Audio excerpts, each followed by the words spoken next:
Want access to local news, sports, events, and more? Download the WyoToday app. Now available on all platforms. Stream your favorite radio station, submit something to buy, sell, or trade for deals on the dial, or view contests and special coupons. Better yet, the WyoToday app is the best way to access free HD video of Fremont and Hot Springs County athletics. It's all at your fingertips. Head to your app store or visit WyoToday.com to download the WyoToday app now.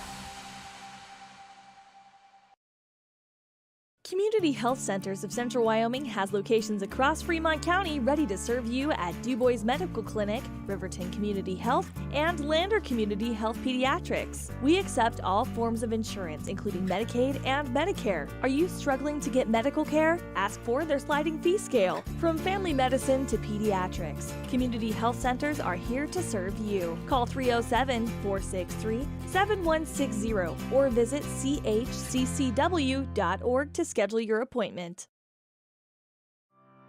Former University of Wyoming quarterback Josh Allen is worthy of Wyoming.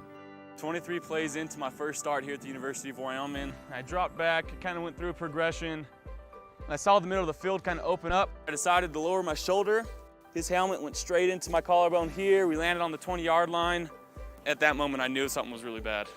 So Josh's collarbone was pretty bad. He had broken in multiple places and it required hardware fixation with a plate in order to get it back together. It was devastating news to me and my family, just knowing that, it could have ended 23 plays in. We had no question whether we could perform the surgery here given our wide range of varying subspecialties within orthopedics. I would recommend Premier Bone and Joint Centers. The thing that made me feel really comfortable with them was they made it feel like your own family. I think he'll have no problem performing in the NFL. His rehab and his recovery done very well, and I don't see any restrictions on him whatsoever. They want the best for you, and they won't steer you wrong. Let us show you why we're worthy of Wyoming. The choice is yours. Sutherland's Friends of the Family Plus Consumer Credit Card lets you choose from 5% off instantly at the register or special financing on qualifying purchases. That means no forms, no waiting, no rebates. You can choose 5% off instantly with your Sutherland's credit card. Got a big project? Choose special financing. The choice is yours with Sutherland's Friends of the Family Plus Consumer Credit Card. Subject to credit approval. Minimum monthly payment required. See store for details. Only at Sutherland's. Hello, everyone, and welcome back to Lander City Park. Travis Gupton, and joined by Ernie over to my right. He's working on the book right now. We are so happy that you are with us here still technically this morning, 15 minutes before noon. And we are in for a really good matchup between two teams that yesterday one won, the other one fell. And Gillette winning in their game against Glen Rock, and it was a mercy rule win. And then Cheyenne fell to the Lander Lobos 1 team by a final of 11-1, I believe it was the final score. Yep. And that is so where we sit now. So Gillette has a lot riding here, because if they win this, they would then be have a spot in the semifinal matchup coming up on Sunday. Cheyenne needs to win two to make it in, and so this is a big-time matchup between these two teams. Gillette, the Razor City Rage as they are called, one of the premier teams here in this state tournament. Cheyenne also a premier team, as they are the defending state champions from last year, as if I remember correctly. And so the Coyotes still have that bad taste in their mouth, more than likely, from last night, and they're going to look to get that bad taste out of their mouth from the game last night and take the win over Gillette and make things a lot more interesting in pool play as we enter game number 2 of two of four in this tournament. So we are going to take a commercial break, and when we come back, we will introduce the starting lineups for both Cheyenne and Gillette, and we will get this one underway. Game 2, it is Gillette and Cheyenne. We'll take a commercial break. We'll be right back. There are two ways to buy 4x4 gear, the expensive way and the smart way. The expensive way is when you buy a new truck or SUV and the dealer sells you the brush guard, the heavy-duty bumpers, the steps, lights, winch, you name it. He rolls it all in with your loan into your monthly payment. But here's the smart way. Shop at Wyoming 4x4, where you get expert advice from Dan, quality gear, professional installation, all for a whole lot less than you'd spend at a car dealer. Wyoming 4x4 on North Federal in Riverton. The smart way to roll. From the wide open spaces to the canyon near you, Wyoming.com is reaching more homes and businesses than ever before. For more than 25 years, we've aimed to provide the best internet and phone service to meet the needs of our customers all across the great state of Wyoming. Now it's getting even better. Wyoming.com, expanding to an area near you. Wyoming.com. We're out there. Central Wyoming College now offers Bachelor of Applied Science degrees in Early Childhood Education and Organizational Management and Leadership, with an emphasis in outdoor education, tribal leadership, or business and entrepreneurial leadership. CWC offers 3 ways to learn: online, virtual, and in person. Learn, grow, lead, and advance at Central Wyoming College. CWC is leading the way with expanded programs in the Bachelor of Applied Science degrees. Welcome back, everyone, to Lander City Park. Travis Gupton and Ernie over with you as I just completely interrupted Miss Kelly. Again, I am in a lot of trouble now. And Ernie, we were here for Gillette and Green River yesterday, and you saw this Gillette team play. They know how to put bat to ball. Well, not only that, they know how to run the bases. I mean, what did we have yesterday? 13 stolen bases. So I think we against Green River. Yeah, that was a lot of stolen bases. So they might not have as many today because Cheyenne is probably a little better schooled in holding players on base than Green River was, since that was their first appearance in the state tournament in their first year of existence. So, but Gillette has the speed, and that could be a key in this afternoon's game. Yeah, and Cheyenne, the defending state champions here, have a bad taste in their mouth as they fell by a final of 11-1 to Lander yesterday, and I feel like they're going to come out and they're going to be a little bit more aggressive than they were yesterday. Yeah, I bet they will be. Yeah, that's going to be anytime you lose and it's because of the 10-run rule, you don't have a good feeling about that. And being the defending state champion, they were just a little bit embarrassed. Yeah. So I'm sure they're going to come out swinging like crazy.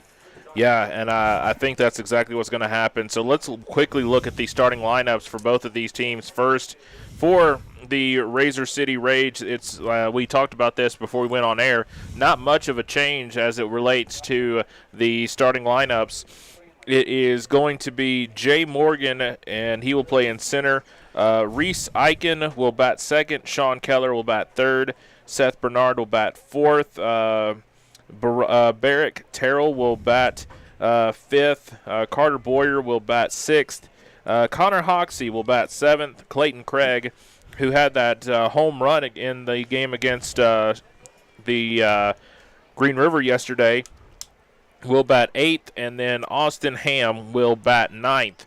For the Cheyenne Coyotes, coached by Coach Cobb, it is going to be Isaiah Martinez, Guy Andren, who pitched yesterday, Tristan Vogt, Dorian Pacheco, Bryson Cobb, and Nathaniel Hernandez, Talon Smith, Cole DeMauro, and Jesus Manzaranes. And that is how the two teams will come out on the field, and that'll be the batting order. So it'll be Martinez versus number 24, Davin Valdez. So it'll be Martinez and Valdez in the pitching matchup for these two teams. And so this should be a fun one, partner. We're going to settle in, and I'm going to try to scarf down a Philly cheesesteak that was just given to me. And when we come back, it'll be first pitch between these two teams. You're listening to Gillette and Cheyenne in the Senior Babe Ruth State Tournament on WyoToday's YouTube. A proud sponsor of this broadcast is Bailey Enterprises. For over 50 years, Bailey has become the name you can trust. With Pit Stop Travel Centers, you can fuel up and stock up on trip snacks at locations all over Fremont County. You can also put your trust in Bailey Tire and Auto for service to keep handy for those times when your luck runs out on the road.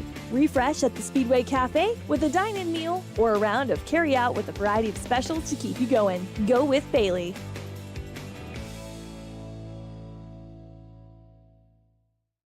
Why should you choose Lander Medical Clinic or Western Family Care for your health care? In addition to 4 locations in Fremont County, they also provide telehealth.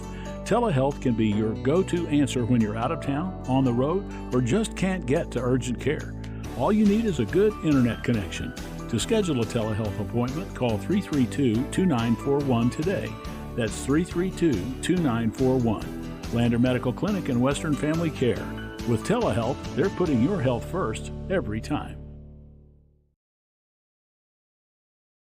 Riverton Vision Center offers comprehensive eye health exams, highly trained staff, and a large selection of fashion eyewear and sunglasses. Dr. Frazier, Dr. Hinkle, Dr. Ballard, and Dr. Davis offer over 70 years of experience. Call Riverton Vision Center at 856-9451 to schedule an appointment today. In any sport, athletes face the chance of sustaining an injury. According to the Athletic Training Association, 90% of student athletes reported some sort of sports-related injury. What's more, is 54% report playing while injured. For various reasons, sports-related injuries are increasingly leaving our youth at risk of exposure to opioid-based pain medication. Fremont WhenTheGameSlowsDown.com is here to help navigate monitoring medication, social support, and suggestions on what to do when the game slows down. Brought to you by Fremont County Prevention Program. Why should your new floor come from Carpet One? Because we're passionate about the spaces our neighbors call home. We're part of your community, and we're also part of the world's largest cooperative of independently owned and operated flooring stores. So you can be sure you'll get great selection and outstanding value with every installation. Whether it's carpet, hardwood, tile, or luxury vinyl, our experts take the guesswork out of choosing the right floor. We're your local Carpet One Floor and Home, the one store for your perfect floor. At Teton Therapy, our people make the difference.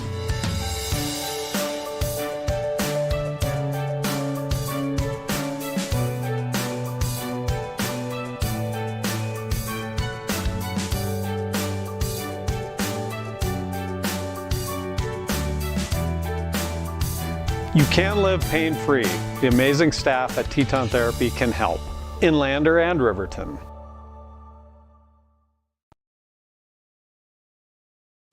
During winter storms, it doesn't take long for roads to turn slick. Snowfall is often accompanied by high winds, and blowing and drifting snow can make it difficult to see the road. Speed limits are based on dry pavement conditions and good visibility.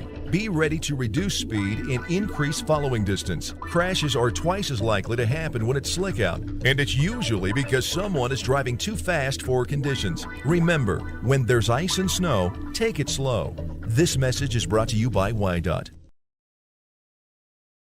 Gotchi Rehabilitation and Wellness knows what it means to be on top of your game. For over 60 years, Gotchi has led the field in providing physical therapy, occupational therapy, and wellness in Thermopolis and their facilities in Worland, Basin, Powell, Cody, and Shoshone. Whether you're recovering from an injury, deconditioned, post-stroke, or just looking to take control of your health, you'll find years of dedicated experience paired with personal care at Gotchi Rehabilitation and Wellness. Learn more at gotchi.org. Your car or truck is an investment. When it needs repairs, you need someone you can trust to do the job right. Take it to Gunner's Automotive. They repair all makes and models of cars and trucks, from oil changes to brakes, tires, and more. Gunner's Automotive, 856-2288. Riverton's Hampton Inn & Suites is proud to sponsor our youth athletics in Fremont County. Fremont County school athletics provide our youth timeless experiences and lessons that can lead to success for life. Setting goals, teamwork, and hard work make young athletes into good citizens. High Plains Power is a Touchstone Energy cooperative. What does that mean for you as a Rural Electric Association member? It all comes down to 7 principles: open membership, one voice, one vote, member benefits, independence, education, cooperation, and community. To understand how it all works, we're headed back in time. In 1879, electricity was in major cities, but rural areas were out of luck. In 1935, President FDR made it possible for companies to build power lines to unserved areas. By the time we hit 1941, some 400 electric co-ops had been organized to serve rural America, just like High Plains Power. For more information, visit highplainspower.org.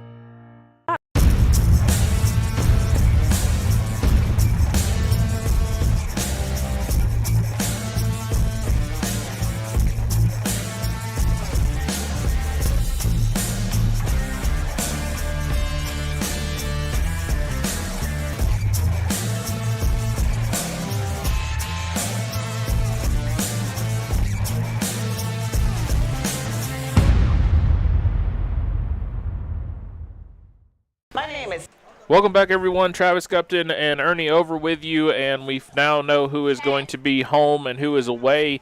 It looks like Gillette will be the home team on the scoreboard, and Cheyenne will be the away team, Ernie. That's right. They just had the coin flip down right behind home plate. Gillette, the Razor City Rage, now running onto the field here at Lander City Park, which we mentioned yesterday. We talked a little bit about the park. It was a little cloudy yesterday, so not the case today. We have a lot more sunshine today. So deep center field is 420 feet, I believe, if I remember from yesterday. And we have the middle fork of the Poposia River right behind the drive that goes around the outfield here. We have 425 on one side, 415 on the other. Those are the depth of the fences. Just a gorgeous day today. The field is in wonderful condition. They rehabbed it since the last game finished.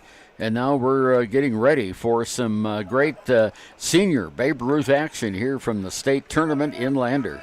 And again, on the line right here for Gillette is if they win, they are in for the Sunday afternoon semis, as the way the bracket would look, or the pool play would look. And so Cheyenne needs to win too, so they need to definitely put their bats to ball here in this game against Gillette. And again, the Rage is one of the teams that they played an excellent game against Rock Springs yesterday. And Rock Springs played earlier this morning at the 9 o'clock game, and they won by a final of 22-4. And so this Gillette team, it kind of just tells you how Gillette is playing right now. That also tells you how Cheyenne is they are definitely, like we talked about in the pregame show momentarily, is they have a bad taste in their mouth after falling 11-1 to Lander. Well, and we'll see how they bounce back. They're the defending state champions, and when you lose in the first round, that's never a good deal for the daubers of the team, and we'll see how the coaches have gotten them back. I'm sure they had a meeting last night after that Lander game, and they'll be ready to go here this morning. And as we mentioned, the Gillette, the Razor City Rage, they are a pretty good running team, and they had great success against Green River yesterday. Not sure how much success they'll have against the Coyotes, because their Coyotes are a little stronger team. They're defending state champion, and they might be a little more skilled at holding runners on base. Yeah, we'll see how that plays out. We're really going to know how this game probably plays out in the first 2 or 3 innings, just because of how these two teams played yesterday. And so the ball is getting thrown down. We are about ready to get started. Isaiah Martinez will step in, and he is going to be the starting pitcher for the Coyotes here this afternoon. As we can officially say afternoon, as it is 12:01. I waited exactly for that time to say that. And so here we go. It is Game 2 of the Senior Babe Ruth State Tournament. It is Cheyenne and Gillette. First pitch on the way is going to be by number 24, Davin Valdez. His first pitch is swung on, and it is roped over the third baseman's glove, and it is going to be a leadoff single for Isaiah Martinez. So, partner, right off the bat, exactly what you want if you're Cheyenne. Yeah, first ball hitting, and it went right over the head of the third baseman. A really good crack of the bat there. And now Cheyenne has a runner at first base, no outs, and a guy, Andrea, I'm not sure, Andrian. Oh, there's an N on the end of that. Okay, let me put that there. Is up to bat. Here's Travis. Andrian was the pitcher yesterday, and he's going to look to bunt on the first look into the pitcher, Valdez, and Valdez will step off the rubber, and we are off and running. Not a big leadoff, but a decent leadoff over at first by Martinez. Pitch on the way is going to be inside for ball 1. And the runner holds at first base. Plate umpire is Jacob Gans, and out on the base paths we have Tim Robinson is the field umpire, and he's getting ready to possible play at second base. Valdez will set with an 1-0 count, kick and fire. It is going to be low and inside for ball 2. 2 balls, no strikes here at Lander City Park. A nice little crowd on hand here today. Not as many as we had yesterday, but it's in the heat of the day right now at high noon. Yeah, give it time. Give it time. We'll have plenty of people here. Throw over to first is not in time. And nicely done by Martinez to get back in there. So we stay at 2-0. And the batter is still Guy Andren. And as a pitcher, he knows what the move to first base is like. So there's another one, and he's back again in time. So Head first dive into first base. They're making sure Martinez does not get anywhere near second base. That's a couple throwovers. And Martinez, another decent lead there with nobody out as we're just underway in the top of the first inning. Valdez will set, kick, fire, and swing and a miss. Strike one. Well, that was a good, healthy swing. It went right down the middle of the plate. Valdez working pretty efficient here. He'll look over to first, set, take a deep breath, take a little bit longer time to look in, kick and fire. Outside corner, and they're going to call a strike. So that count evens up now at 2 balls and 2 strikes on Andrian. And we still have the runner at first, and he again is off to that nice leadoff there off the bag. He's got his right arm just dangling. Another pitch by Valdez. Swing, and that one will be tipped, and so we'll stay at 2-2. 2 balls, 2 strikes. No outs, no score here, top of the first inning. Razor City Rage against the Cheyenne Coyotes. Partner, it took me 24 hours, but Grandma Reese is happy with me. We got good. the headset working finally. All right. So we're good to go. All right. Now we're finally in our groove. 2-2 the count, and just tying outside for ball 3. Well, that makes it full count. And that was just a little titch above the shoulder there. So we go to a full count for Andren. Andren will play shortstop in this game. Oh. That'll be ball 4, and that's going to get away. So now runners on first and second. So Cheyenne coming out and doing exactly what they need to do, get base runners. One of the things they couldn't do in the game against Lander last night. Well, you know, base runners are important because if you don't have any, you can't score. So we have a runner, Martinez, in the scoring position at second base, and coming up to bat is Tristan Vaught. He's the second baseman. Pitch by Valdez is going to be low and in the dirt for ball 1. Food trucks are out here in Lander, so if you're listening in and you're going to be around, check out the food trucks. There's what is it again?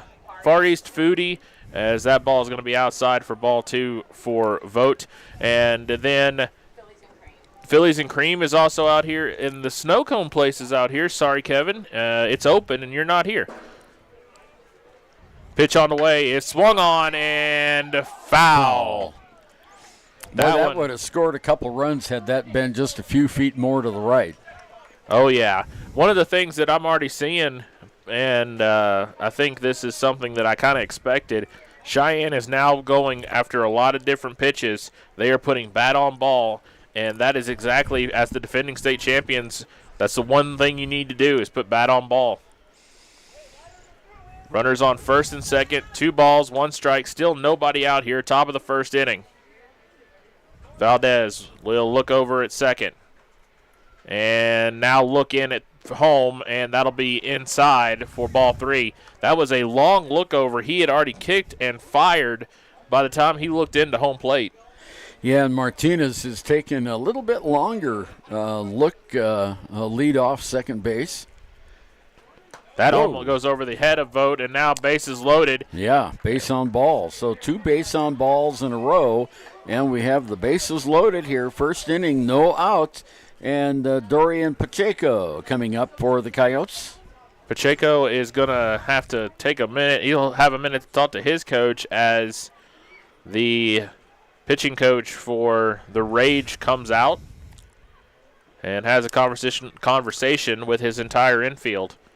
Just underway here in the top of the first inning, no score, but the Cheyenne Coyotes are threatening with bases loaded. Yeah, first inning hit by the pitcher, a single, and then we had 2 base on balls. Now Martinez is going to come over and talk to his coach on the third base line, adjusting his batting helmet. And now we are having a discussion between the Razor City coach, or the Cheyenne coach, and the umpire. Yeah, the Cheyenne coach was saying something about the base. He was looking at home plate and was saying something looked off, just judging by his hand motions. Yeah, he said something was about a foot off. And so I think he's okay with it. At least that's what I'm assuming as he's back over at third base now. That ball is going to be swung on, and it is going to go towards the side-by-side and foul. You're right there in the pitching cage, right over the pitching cage. So that's a long strike for Pacheco, and the count is no balls and 1 strike on the batter. It's one of the things that I really like about this field. It has kind of everything right in close proximity. That ball is going to be hit towards left field. Left fielder and center fielder are going to come together. Center fielder will catch it. Throw in is not in time, and he is safe. And he actually ran right into Ham on the bag at home. So the Cheyenne Coyotes are leading now 1-0 as we are just underway here in the top of the first. And the play to the plate actually hit Martinez in the back after he had crossed the plate. That's what that weird sound was. Okay, I thought he had literally just ran right into Ham, and Ham didn't even move. So now it is a 1-0 game, top of the first inning, and a stolen base. That is what is actually going to be called, I think, if I remember the rule book, that's going to be a defensive indifference. And so that doesn't count as a steal. It does not. Okay. Pitch on the way is going to be in there for strike number 1. Or 2. 2, okay. 2, I'm sorry, yeah. We're back now. Dorian Pacheco is the batter, I believe. No, it's Bryson Cobb. Oh, it's Bryson Cobb. Okay. Pacheco fly to left. Okay, there you go. So now pitch is going to get swung on. It's going to take a weird bounce, and he loses it, and it goes all the way to center. That'll score a run, and it is now 2-0 in favor of Cheyenne. Yeah, Andrian comes in. Tristan Vaught lumbers over to third base, and Bryson Cobb is going to be on base with that error on the shortstop. And so it'll be Nathaniel Hernandez who steps in now with still 1 out and runners on first and third. The right fielder looks for the pitch. Swung on. It'll hit right to the third baseman. He'll throw over to first in time for out number 2. All right, to score that one 5-3 for the out. So that was Eichen to Bernard, and nicely done by those 2 young men. Talon Smith coming up now out of the on-deck box. He's the catcher for the Coyotes. And should Smith reach, it'll be Cole DeMauro who steps in after him. 2 outs, though, and now runners on second and on third. Pitch by Valdez is in there for strike 1. Yeah, that one right down the Red River that time. Next pitch, Valdez doesn't even look over at second, looks right in at home. Pitch is outside for ball 1. So I've been to Cheyenne. That was where the state tournament for soccer was. Yep. I don't think I've been to Gillette since I've been here yet. And so I need to do that. It's on my to-do list. Well, that's up by Devil's Tower. Pitch is going to be right on the outside corner for strike 2. But, if any Gillette fans are listening, I'm going to be heading your way for football at some point. And we would love to know where are good places to eat down in Gillette, as that ball is going to go off the leg of Ham. And a play at home is not in time. And so Cheyenne now leads 3-0 over Gillette. Yeah, that was Pacheco, head first slide into first, and Bryson Cobb makes it all the way over to third base now. So a runner in scoring position at third, and of course on the batter. That is a 2-ball, 2-strike count. So now Deuce is Wild on the board, and it will have Smith in the batter's box. Pitch by Valdez is swung on and missed. Strike 3. Well, that ends the inning, but there were 3 runs in the inning, and those base on balls were costly as both scored. We'll take a commercial break as Cheyenne leads 3-0. We go to the bottom of the first. Gillette up to bat. I have been in law enforcement in Fremont County for 13 years. I didn't know much about therapy in general until I got injured in October of 20 chasing a cow. So I had to get shoulder surgery. And after my surgery with Fremont Orthopedics, I went to Fremont Therapy. And they were really excited to see you. So it was a really warm, welcoming experience. We tried all sorts of different methods to increase and make sure I had the best mobility for my job. Rachel's a firecracker. She's just a little spitfire. It was fantastic, a great environment to go and have your therapy.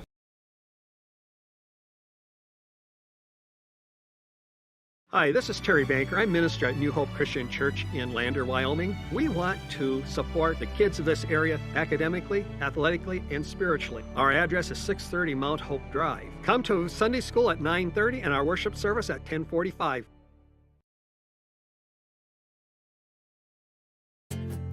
From one corner of the state to the other, over 82% of Wyomingites wear their seatbelts.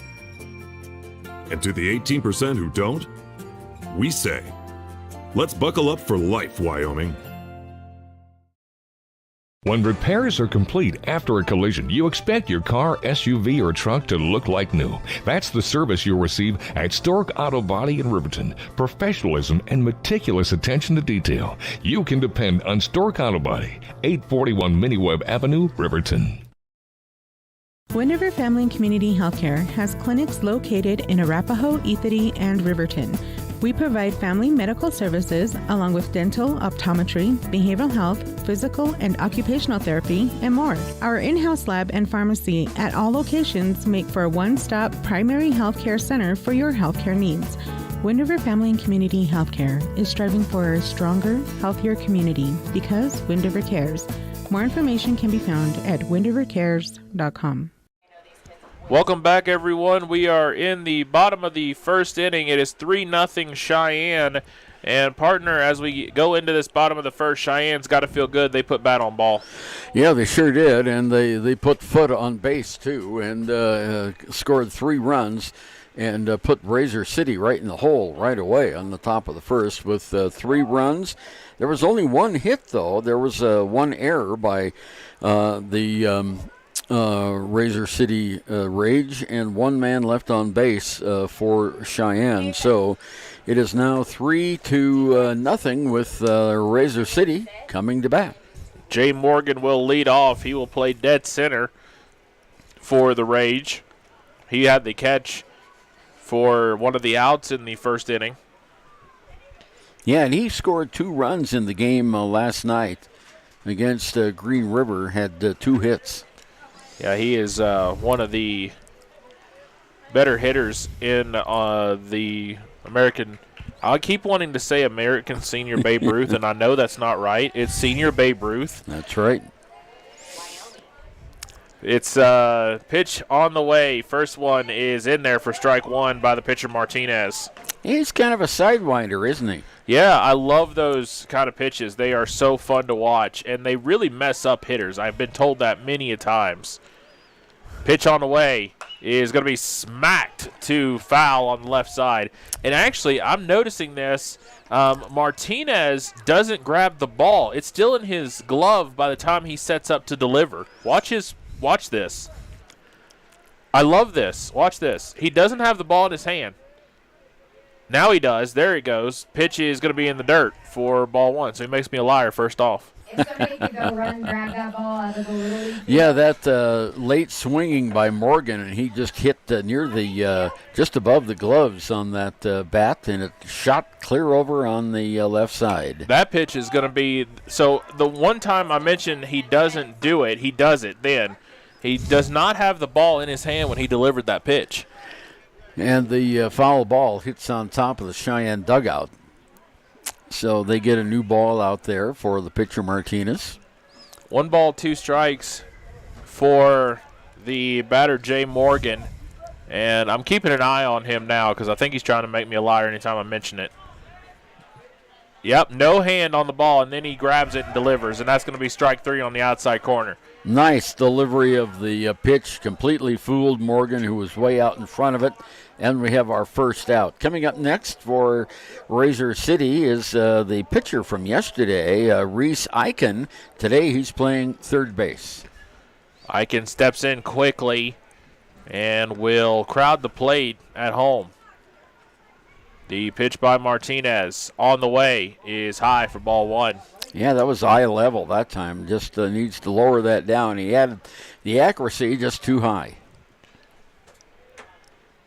Martinez will set fire, and it'll be hit right back up to Martinez. He'll backhand it, throw over to first for out number 2.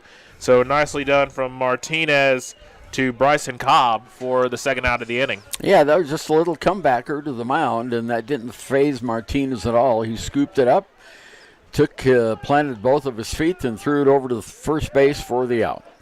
Good mechanics on that play. Absolutely. Sean Keller is going to step in now, and it will quickly be 2 outs here for the Rage. Pitch on the way is going to be outside for ball 1. And that was a curve that went way outside. Yeah. One of the things that I'm noticing is he's got 2 different pitching styles. He's going to go side, and then he'll go right up. That's a traditional, and it is going to be low for ball 2. So he's got the sidewinder and the traditional pitching motion. Yeah, he's been more effective with the sidewinder. Pitch on the way, grabs the ball, and swing in a fly ball right field. This one gets golfed out, and it'll be caught by the right fielder for out number 3. So we go to the top of the second inning. It is 3-0 in favor of Gillette. You're listening. Cheyenne. Oh, Cheyenne. Thank you. I'm trying to do something else and talk at the same time. Never a good idea on my part. 3-0 Cheyenne as we go to the top of the second. It is the Senior Babe Ruth State Tournament on WyoToday's YouTube. Want access to local news, sports, events, and more? Download the WyoToday app. Now available on all platforms. Stream your favorite radio station, submit something to buy, sell, or trade for deals on the dial, or view contests and special coupons. Better yet, the WyoToday app is the best way to access free HD video of Fremont and Hot Springs County athletics. It's all at your fingertips. Head to your app store or visit WyoToday.com to download the WyoToday app now. Community Health Centers of Central Wyoming has locations across Fremont County ready to serve you at Du Bois Medical Clinic, Riverton Community Health, and Lander Community Health Pediatrics. We accept all forms of insurance, including Medicaid and Medicare. Are you struggling to get medical care? Ask for their sliding fee scale. From family medicine to pediatrics, Community Health Centers are here to serve you. Call 307-463-7160 or visit chccw.org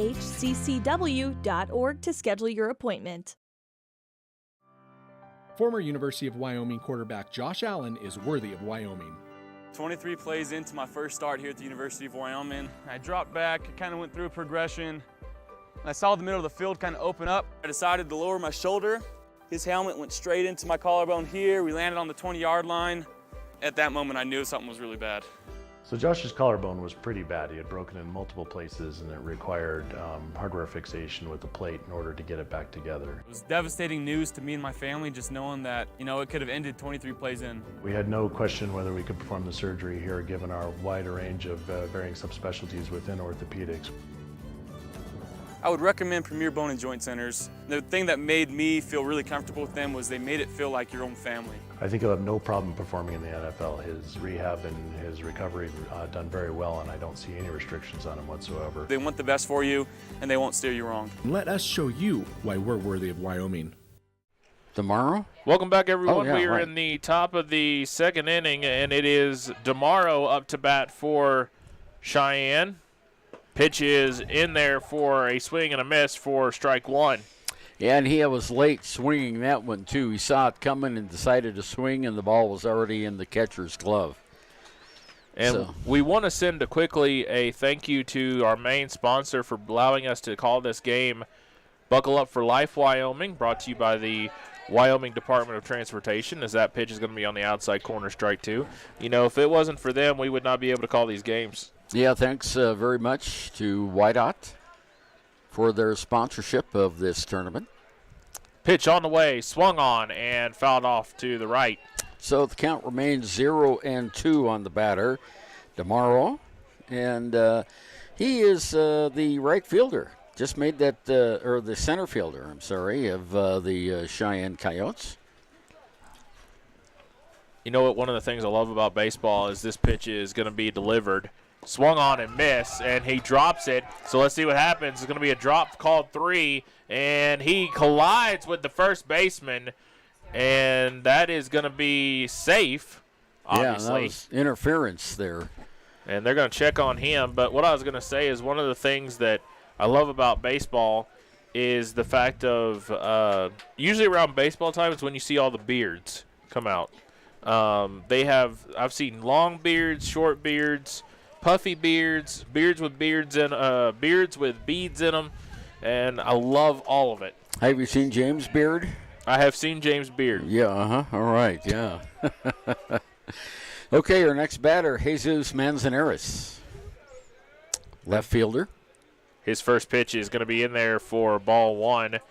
And speaking of WYDOT, Cody Beers is going to be here with me for the Green River Lander game at 5 p.m., not 6 p.m., 5 p.m. In the final game of day 2. Oh, all right. Very good. Pitch is going to be low and outside for ball 2. Ernie has been gracious to sit in for the next 2 games, Casper and Glen Rock, and this one here, Gillette and Cheyenne. And I appreciate him taking his time. That's good to see baseball. That pitch is going to be swung on, and it's going to get hit, and it's going to get down right in front of the right fielder. So a single play over at third is going to be caught. They got him. Yeah, nice throw from right field all the way, trying to get an extra base, and he was thrown out 9-5 for the second out of the inning. Yeah, that was second. I would have stayed at second. That ball did not go very deep in right field. It actually went almost about 10, 15 feet away from the dirt. So we go back to the top of the order now for Isaiah Martinez, the pitcher. All right, he steps in close. Pitch is going to go off of Ham, and now a stolen base attempt at third. This one is not in time, and it will allow DeMauro to get over to third. Yeah, DeMauro's now at third base. He actually struck out, but the ball was dropped, so that was an error on the catcher, and he was safe at first on the throw. Pitch on the way is going to be high for ball 2. That ball is going to get by, and he's going to go to third. Throw in is not in time, and so now Cheyenne leads 4-0. Heads up base running there by DeMauro. And that was, the catcher or the pitcher for the Razor City Rage, Valdez, he put his hands up as soon as he saw him move. He knew exactly what he had done because that was just a throwback to the pitcher, and he just missed it. So now you have to kind of reset as we go to the with the bases empty, and a 2-0 count now to the only person in a red uniform besides the coaches on the field. And he almost hit him. Martinez, the pitcher, steps out of the box, swings the ball a little bit. Martinez steps back in now. And Valdez will kick, fire. And it'll be low, and it'll be ball 4. Well, there we go. So another base on ball. So another base runner now for Cheyenne as they have taken advantage of Razor City here with some pretty good. I talked about Razor City's base running in the pregame show, and Cheyenne's done a better job so far. Cheyenne, I really did expect something like this just from the game that we saw yesterday. Throw over to first, not in time. Andrian steps in on the left side of the plate, the first lefty we've seen. And this is one of the things that, at least, and obviously we're only in the top of the second inning, one of the things that defending state champions, they do. And that's what championship material does. Yeah, they find ways. Yep. And so it is a 1-0 count now to Andren. Valdez will look over at first, and that'll be a high outside pitch for ball 2. That was almost a pitch out. Catcher had to leap to his feet and run to the left side to grab that one. 2-0 nothing is on the way. It's low and inside, ball 3. So now Valdez has lost his control and lost his strike zone. Yeah, that is 8 balls in a row by the pitcher for Gillette. Pitch on the way, inside, and they're going to call a strike. Yeah, that one nicked the outside or inside corner. If he would have been batting on the other side, it would have been the outside corner. But since he was a lefty, that was the inside corner. 3-1.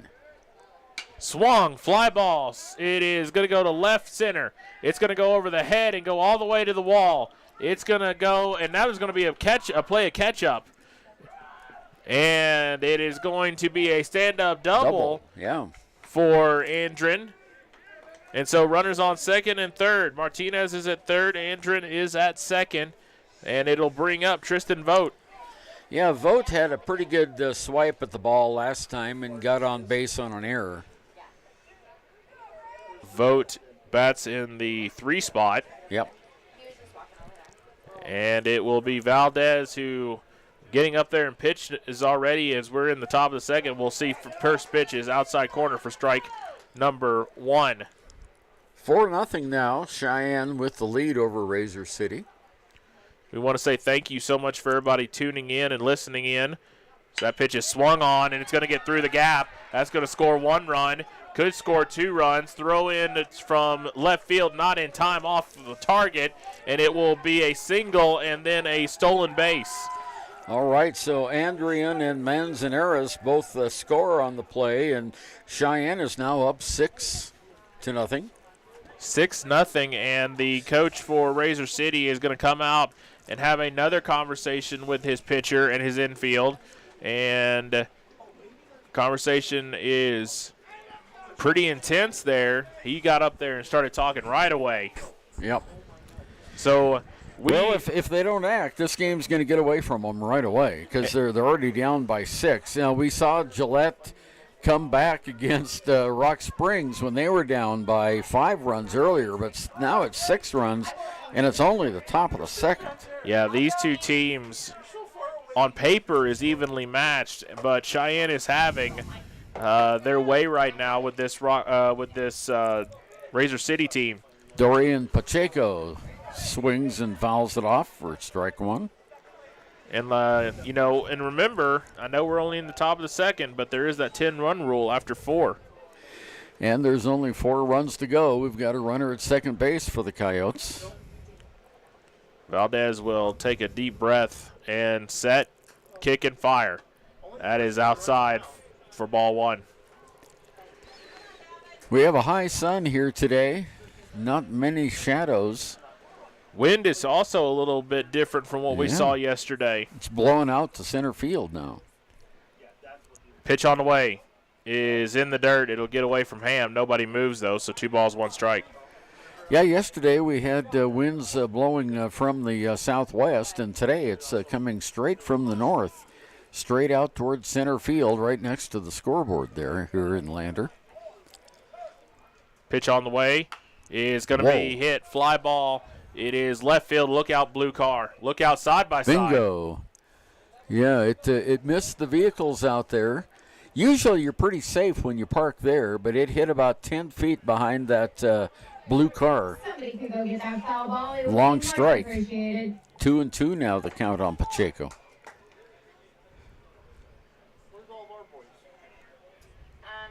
Valdez will set, kick, and fire. It'll be in the dirt again. All right, we're now at full count on the batter. 3-2 to the third baseman for Cheyenne. And another ball gets away from the pitcher, and the first baseman and the second baseman come over there to scoop it up before the runner on second moves.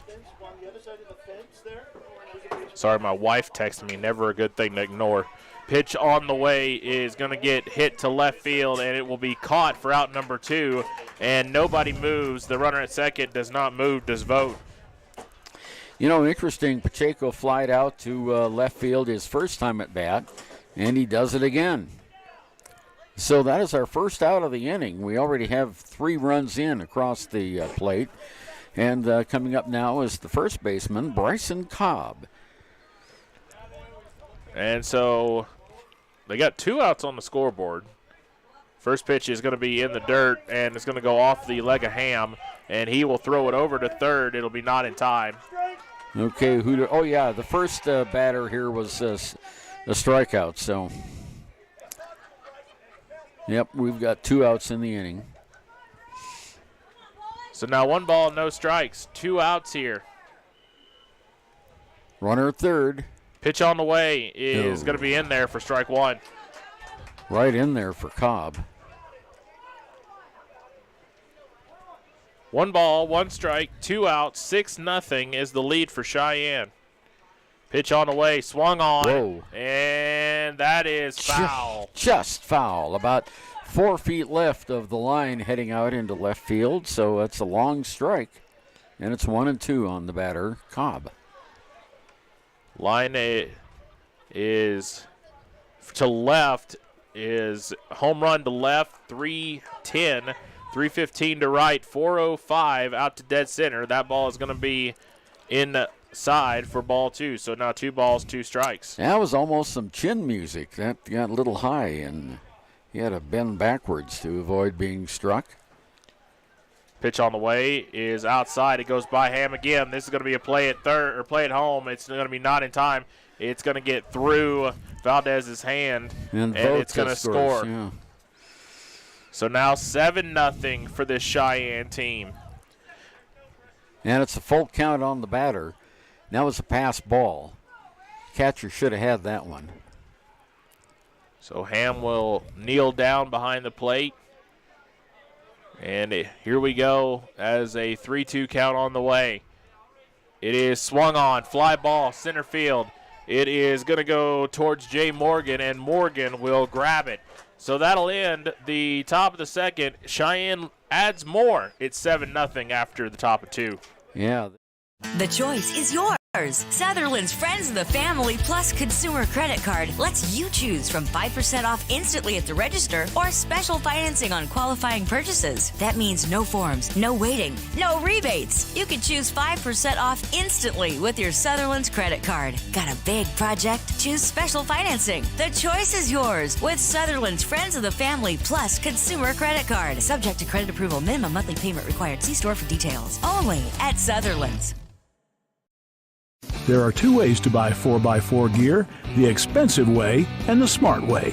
The expensive way is when you buy a new truck or SUV and the dealer sells you the brush guard, the heavy-duty bumpers, the steps, lights, winch, you name it. He rolls it all in with your loan into your monthly payment. But here's the smart way. Shop at Wyoming 4x4, where you get expert advice from Dan, quality gear, professional installation, all for a whole lot less than you'd spend at a car dealer. Wyoming 4x4 on North Federal in Riverton. The smart way to roll. From the wide open spaces to the canyon near you, Wyoming.com is reaching more homes and businesses than ever before. For more than 25 years, we've aimed to provide the best internet and phone service to meet the needs of our customers all across the great state of Wyoming. Now it's getting even better. Wyoming.com, expanding to an area near you. Wyoming.com. We're out there. Welcome back, everyone. We are in the bottom of the second inning. Travis Gupton, Ernie over with you. We are with WyoToday Media, and Ernie is the news director. I am the sports director at WyoToday, and we are so happy to be able to be with you and bring you this action between Gillette and Cheyenne. Cheyenne leads 7-0 after adding more runs, Ernie, in the second. Yeah, they added 4 more runs in that second inning, and it's up to 7-0 now. And coming up to bat after a 1-2-3 inning in the top of the first, we're now top of the second. Here's Seth Bernard. Bernard was about to step in and then realized there was no umpire behind him. Yeah, so the umpire came in, and our officials tonight on the field, Jacob Gans behind the plate and Tim Robinson out in the field, out on the base paths. I'm still trying to get over from the first game how he was in Dublin, Ireland 48 hours ago. Pitch first by Martinez is high and inside for ball one. Tim was in Dublin? No, so Nico, one of the home plate umpire for game one, was in Dublin 48 hours ago.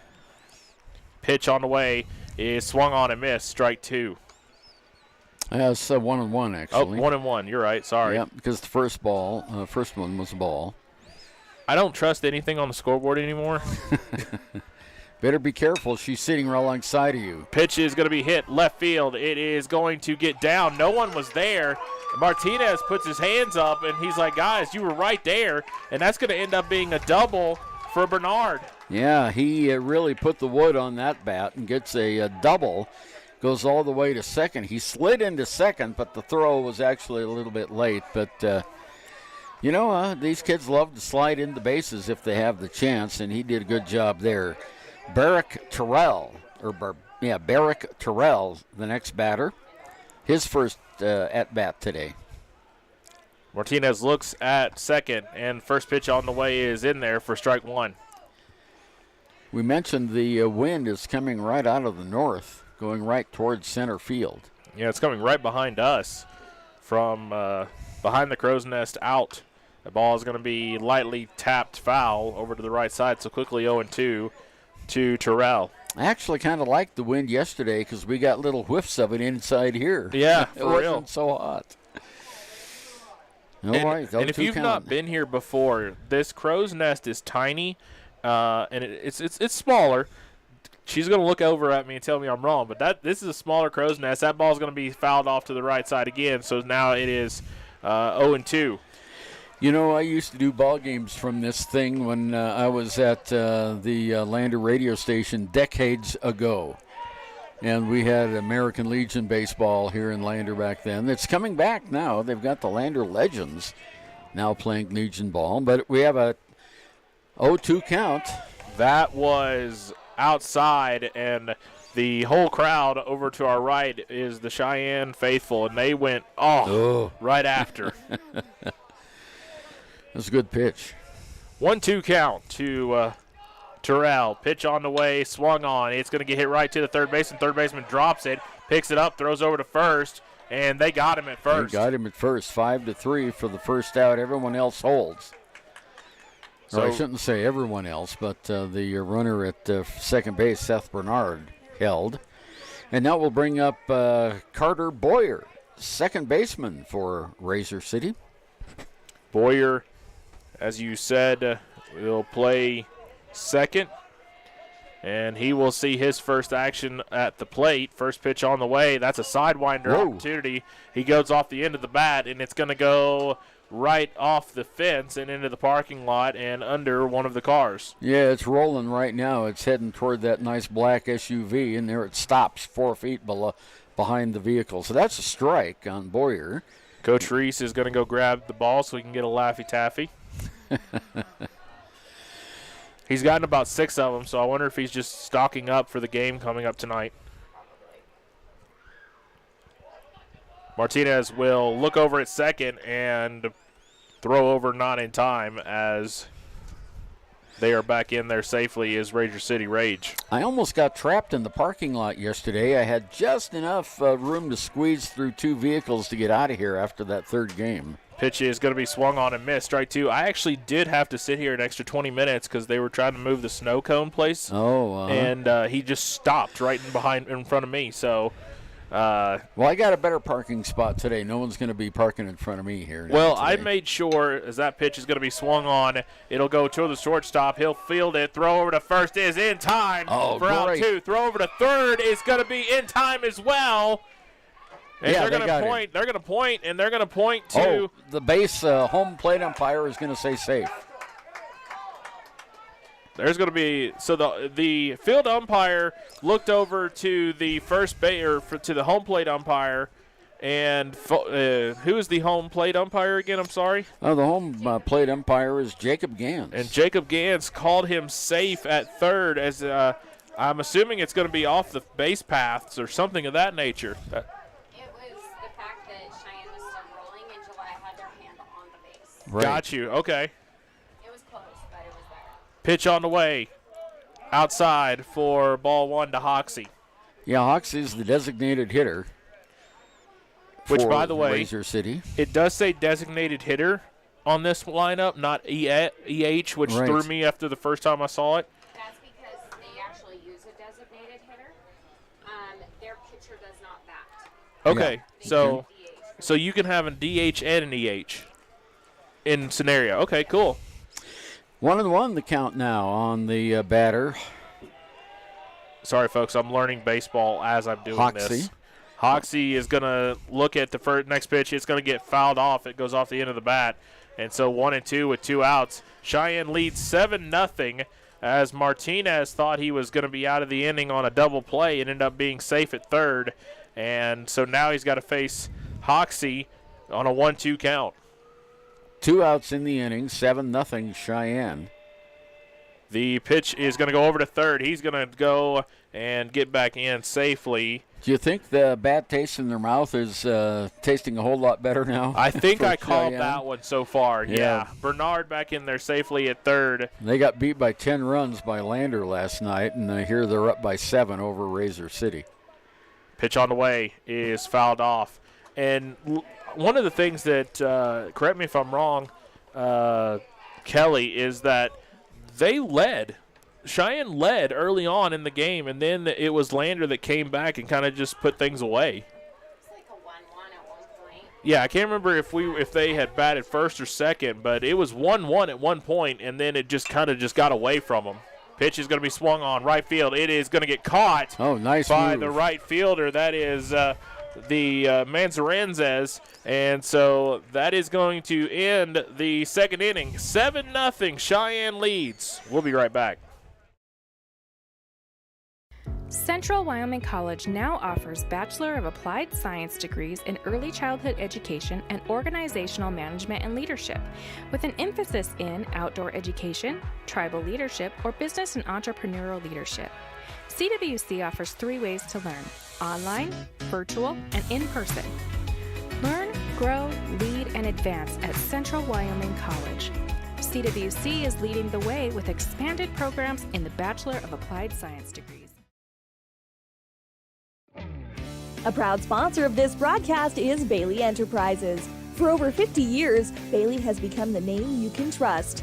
With Pit Stop Travel Centers, you can fuel up and stock up on trip snacks at locations all over Fremont County. You can also put your trust in Bailey Tire and Auto for service to keep handy for those times when your luck runs out on the road.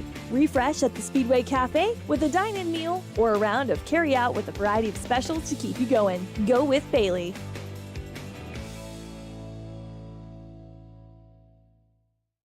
Why should you choose Lander Medical Clinic or Western Family Care for your health care? In addition to 4 locations in Fremont County, they also provide telehealth. Telehealth can be your go-to answer when you're out of town, on the road, or just can't get to urgent care. All you need is a good internet connection. To schedule a telehealth appointment, call 332-2941 today. That's 332-2941. Lander Medical Clinic and Western Family Care. With telehealth, they're putting your health first every time. Welcome back, everyone. We are in the top of the third inning. Travis Gupton and Ernie over with you.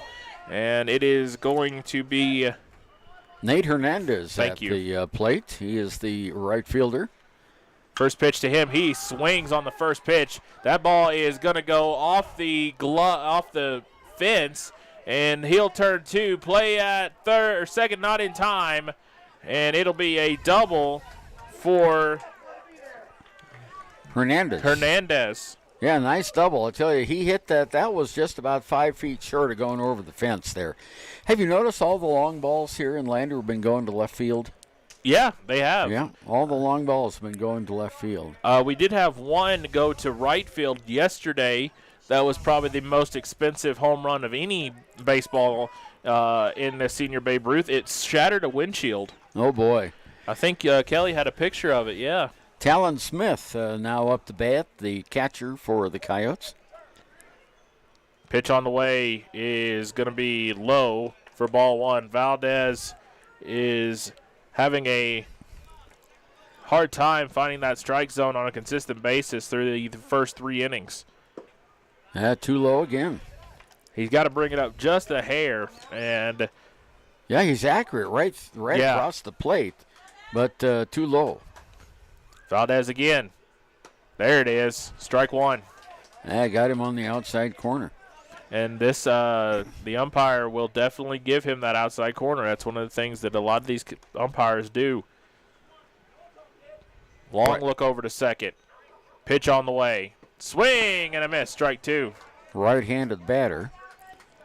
Which a lot of these guys have been. I think I've seen only 3 left-handed hitters since the season started. That's the 3 that I've seen. Yeah.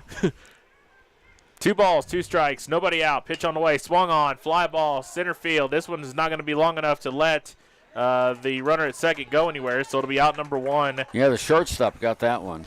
And so Hernandez will stay at second, and it will bring up Cole DeMauro. DeMauro coming up, and he also hits from the right side. DeMauro, the center fielder for Razor City, or for Cheyenne, I'm sorry. Cheyenne's got the red uniforms with the black sleeves and a black stripe, gray pants, and striped red and black socks. Pitch is swung on and ripped foul. Look out, third base coach. Yeah, really, that was a smoker. I could see the smoke from here. Yeah, it went all the way into the corner and picked up there by the left fielder and thrown back in. Connor Hoxie is over in the bullpen over to our left, and he looks like he's throwing and warming up a little bit, so be interesting to see if we see him anytime soon. Pitch is fouled off, and Valdez looking at a 0-2 count here on DeMauro with 1 out. Runner at second base is Nate Hernandez, who smacked a double. First pitch hitting. Okay, ready to go again. Here's Travis. DeMauro will step in, and 2 strikes on the board here as Valdez will look over to second again. Nobody covering second, so pitch is going to come right in. Swing and a miss. Strike 3. He got DeMauro swinging. Second out of the inning, and that will bring up Jesus Manzanares. He got on base last time after 2 balls and scored a run in the first inning. Manzanares will also bat from the right side. He'll take a wide stance in the batter's box.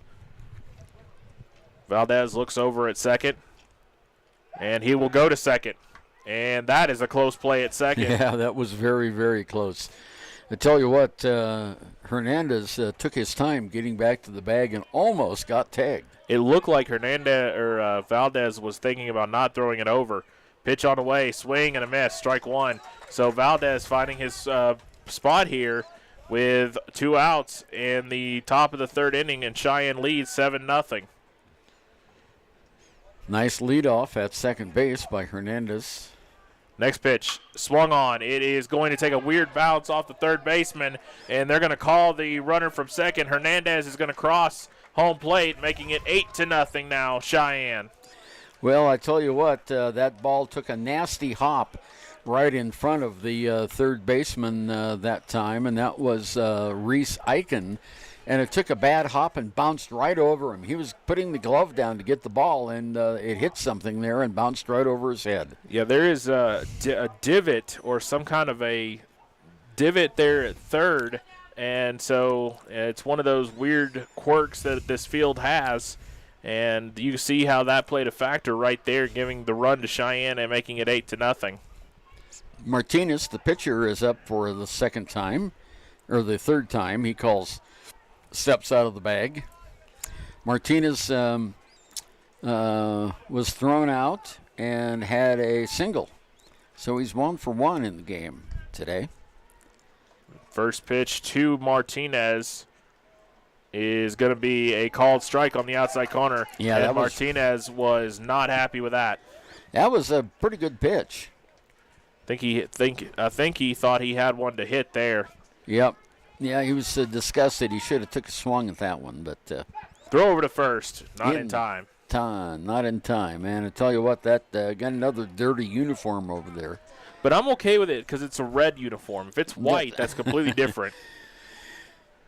Ask any mom. Any mom. Pitch on the way is going to be in there for strike 2. My home jerseys for football were white, and my mom got mad at me every Friday night. Every Friday night. Because she had to launder them. Yeah. 0-2 the count. And it will be a outside pitch. Throw to second, and now they're going to catch him in a pickle. Now they're going to get through, and it's going to be a stolen base. Yeah, the ball went right between the two fielders there, and it'll be a stolen base. And that almost could have been a dead-to-rights play. They could have caught him in a pickle. Could one of either the second baseman or the shortstop cross, pass, and grab a hold of it. But they didn't. And they didn't. So now it is a runner at second in the form of Manzanares, and that's not going to matter as he struck out Martinez. So it is going to take us to the bottom of the third. Cheyenne leads 8-0.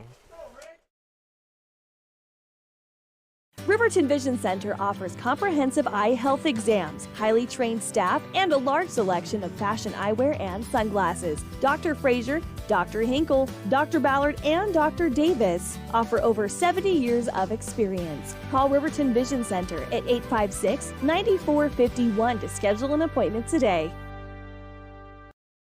In any sport, athletes face the chance of sustaining an injury. According to the Athletic Training Association, 90% of student athletes reported some sort of sports-related injury. What's more, is 54% report playing while injured.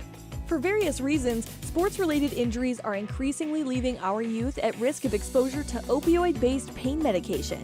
Fremont WhenTheGameSlowsDown.com is here to help navigate monitoring medication, social support, and suggestions on what to do when the game slows down. Brought to you by Fremont County Prevention Program. Why should your new floor come from Carpet One? Because we're passionate about the spaces our neighbors call home. We're part of your community, and we're also part of the world's largest cooperative of independently owned and operated flooring stores. So you can be sure you'll get great selection and outstanding value with every installation. Whether it's carpet, hardwood, tile, or luxury vinyl, our experts take the guesswork out of choosing the right floor. We're your local Carpet One Floor and Home, the one store for your perfect floor. At Teton Therapy, our people make the difference.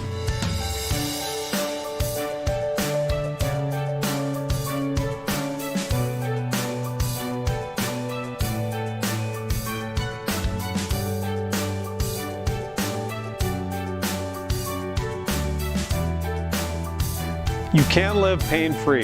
The amazing staff at Teton Therapy can help in Lander and Riverton. Craig's first pitch is going to be swung on and missed as we go to the bottom of the third inning. And Ernie, you were telling me that you have a story about Gillette. Yeah, this is from, excuse me, folks who will remember Chuck Harkins, the former sports editor of the Casper Star Tribune. Pitch is going to be outside for ball one. 1-1 the count. But anyway, there was a time when the Gillette Razor Company went to Campbell County High School. Next pitch is in the dirt for ball two. And they wanted to have Gillette change the name from the Camels to the Razors.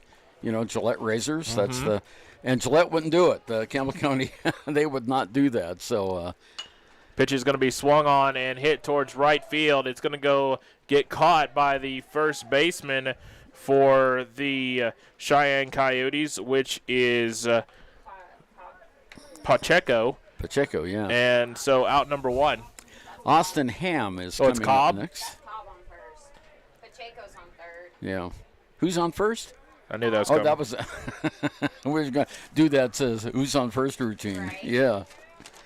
Okay, here we go. Austin Ham. Okay. Oh, there's a little poke into center. Pitch is going to be caught by the center fielder, which is DeMauro. And so quickly, 2 outs. Brings up the top of the order now, Jay Morgan. So where did they get the Razor City part? Well, Gillette razors. Okay. So they just call themselves Razor City. So is that a where? nickname. So that's where Gillette razors came from. It's the city from Gillette. Well, no, they came from Boston, Massachusetts, Okay. where Gillette is at. Where the New England, they're in the stadium there in outside of Boston. I thought you were about to tell me that the Gillette razors were made in Gillette, Wyoming. Nope, I thought that had been.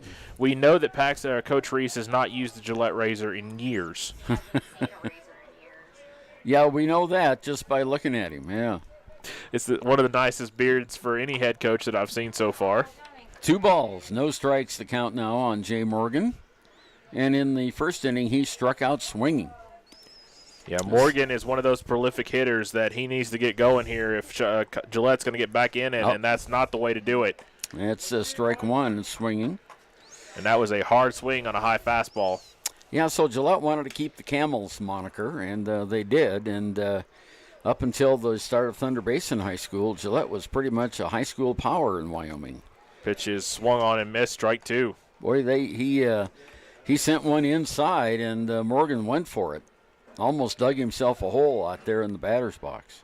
So Deuce is Wild on the board with 2 outs here, 2-2 the count. Pitch by Martinez, swung on, fly ball, center field. This should be catchable. It's not. It's going to go over the head of the center fielder tomorrow, and just like that, it is a stand-up double for the Razor City Rage and Jay Morgan. Like I said, prolific hitter. He needed to find a way to get out of it, and that's the best way to get out of a slump.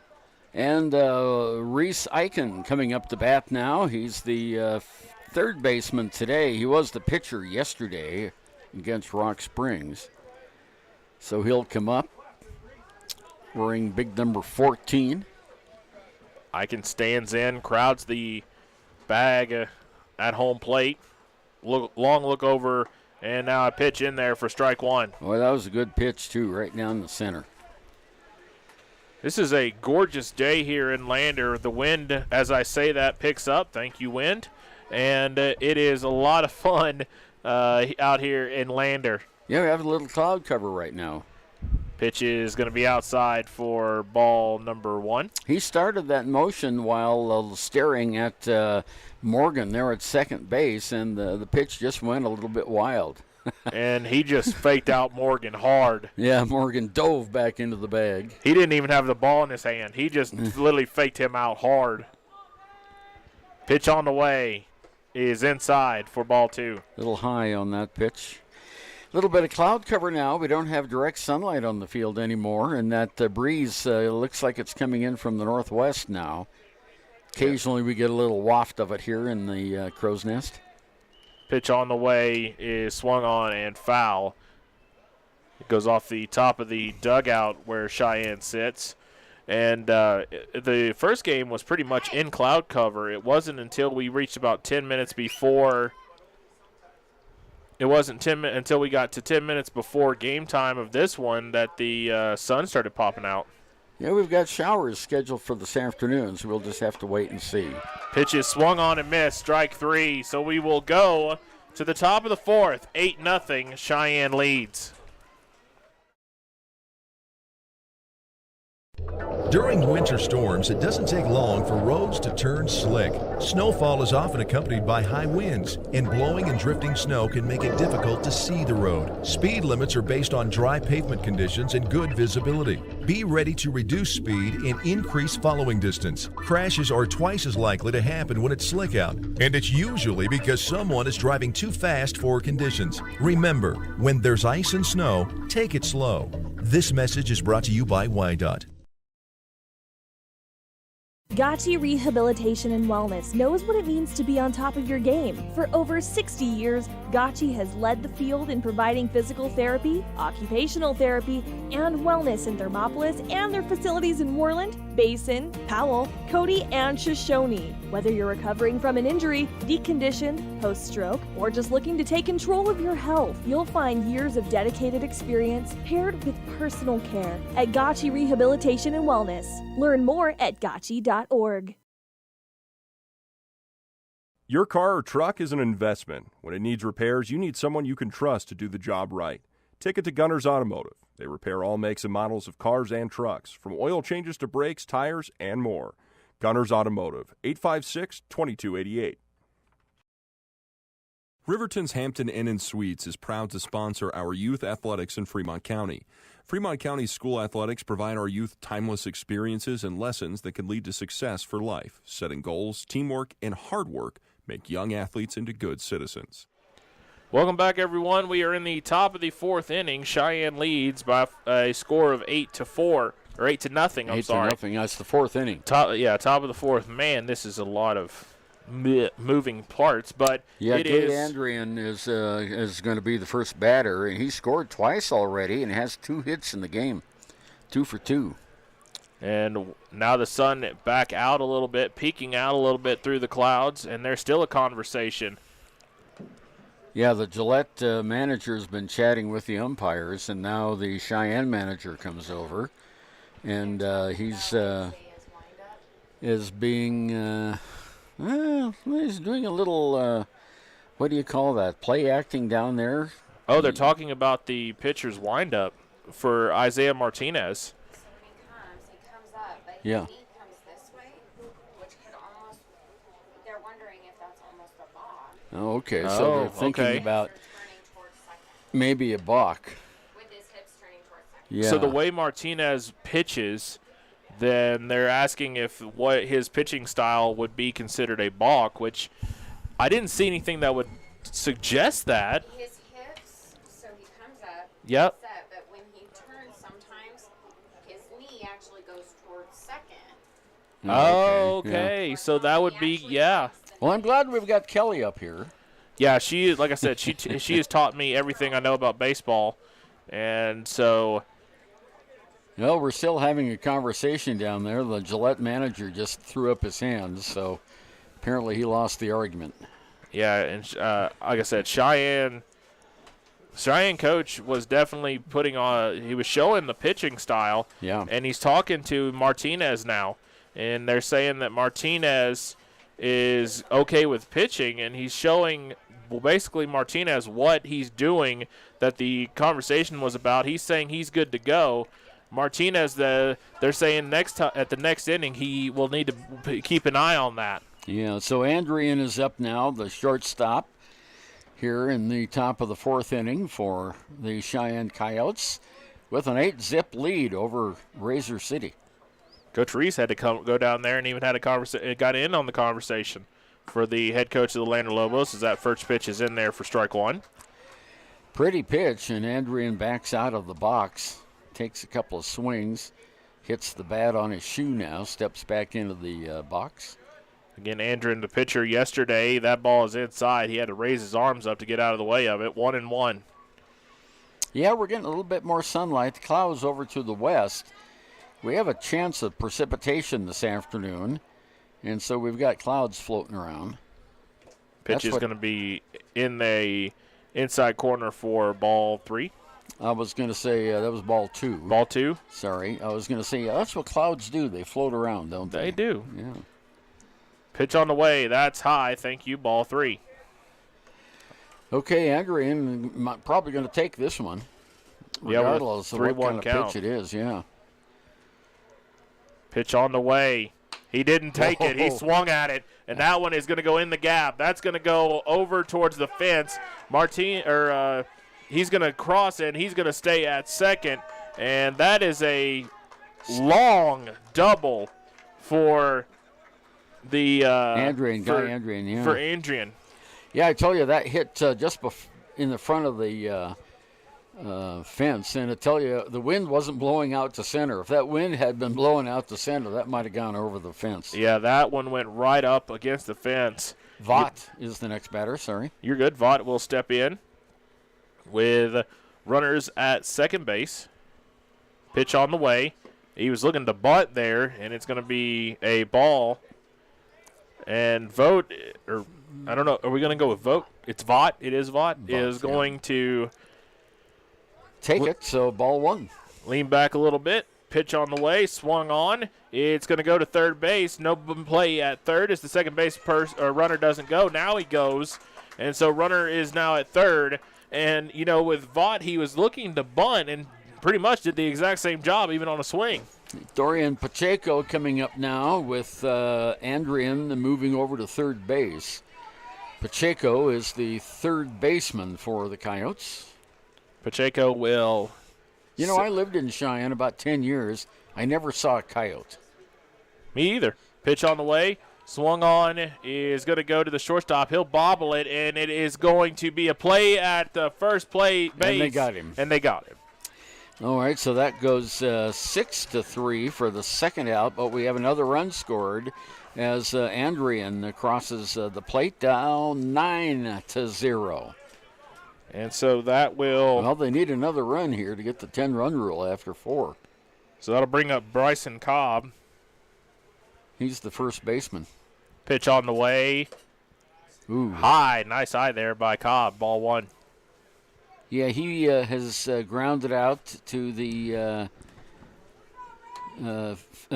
third baseman and flew out to center field. Jordan Officer's up here, and he hit my chair, so I had to shake his hand to freak him out. Ball 2. 2-0. Jordan Officer is one of the players for the junior squad for the Lobos. Oh, there's a poke. Center field. And they grab it. Caught for the third out. So we go to the bottom of the fourth. It's 9-0 Cheyenne. We'll be right back. High Plains Power is a Touchstone Energy Cooperative. What does that mean for you as a Rural Electric Association member? It all comes down to 7 principles: open membership, one voice, one vote, member benefits, independence, education, cooperation, and community. To understand how it all works, we're headed back in time. In 1879, electricity was in major cities, but rural areas were out of luck. In 1935, President FDR made it possible for companies to build power lines to unserved areas. By the time we hit 1941, some 400 electric co-ops had been organized to serve rural America, just like High Plains Power. For more information, visit highplainspower.org.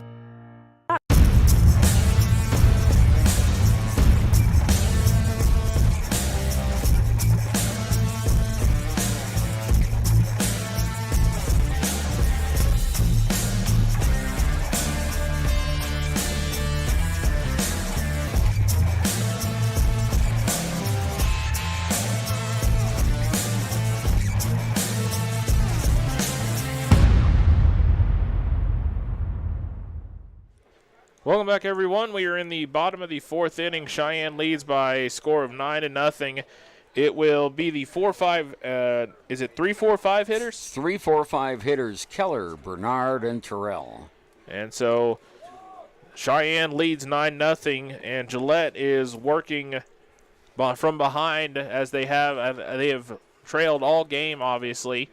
And so they really need to put something together here. Yeah, and it looked like we might have a pitching change for Gillette. You mentioned that Hoxie was in the bullpen there warming up, and then he came up to ask how many pitches they had. So it will be Sean Keller, the shortstop, up first. He flew to right field for the third out of the first inning, his second at bat today. Keller wearing blue tip shoes with his black pants, and now they're going to have a conversation. There's going to be a conversation over on the right side. Yeah, the umpires are both over there talking with the Cheyenne coaches now about Martinez's style of pitching. So this conversation has gone on 2 innings about this pitching. So right after the first pitch, we'll know. So, still, this is a long conversation, and I don't know what this would, except for right now, what this would, do as it relates to. Well, there's no base runner, so we can't advance anybody. Yeah, there's nothing. I don't know what that would do. It's just talking to him and warning him about it. Yeah. Okay. And what the final ruling was. So now we're going to go over to Gillette, and we're going to talk the same conversation. Explain what that is going on. I mentioned in the last inning, Chuck Harkins, the former sports editor of the Casper Star-Tribune, Chuck and I worked together at KATI in Casper for a number of years, but he was like the encyclopedia of Wyoming sports knowledge.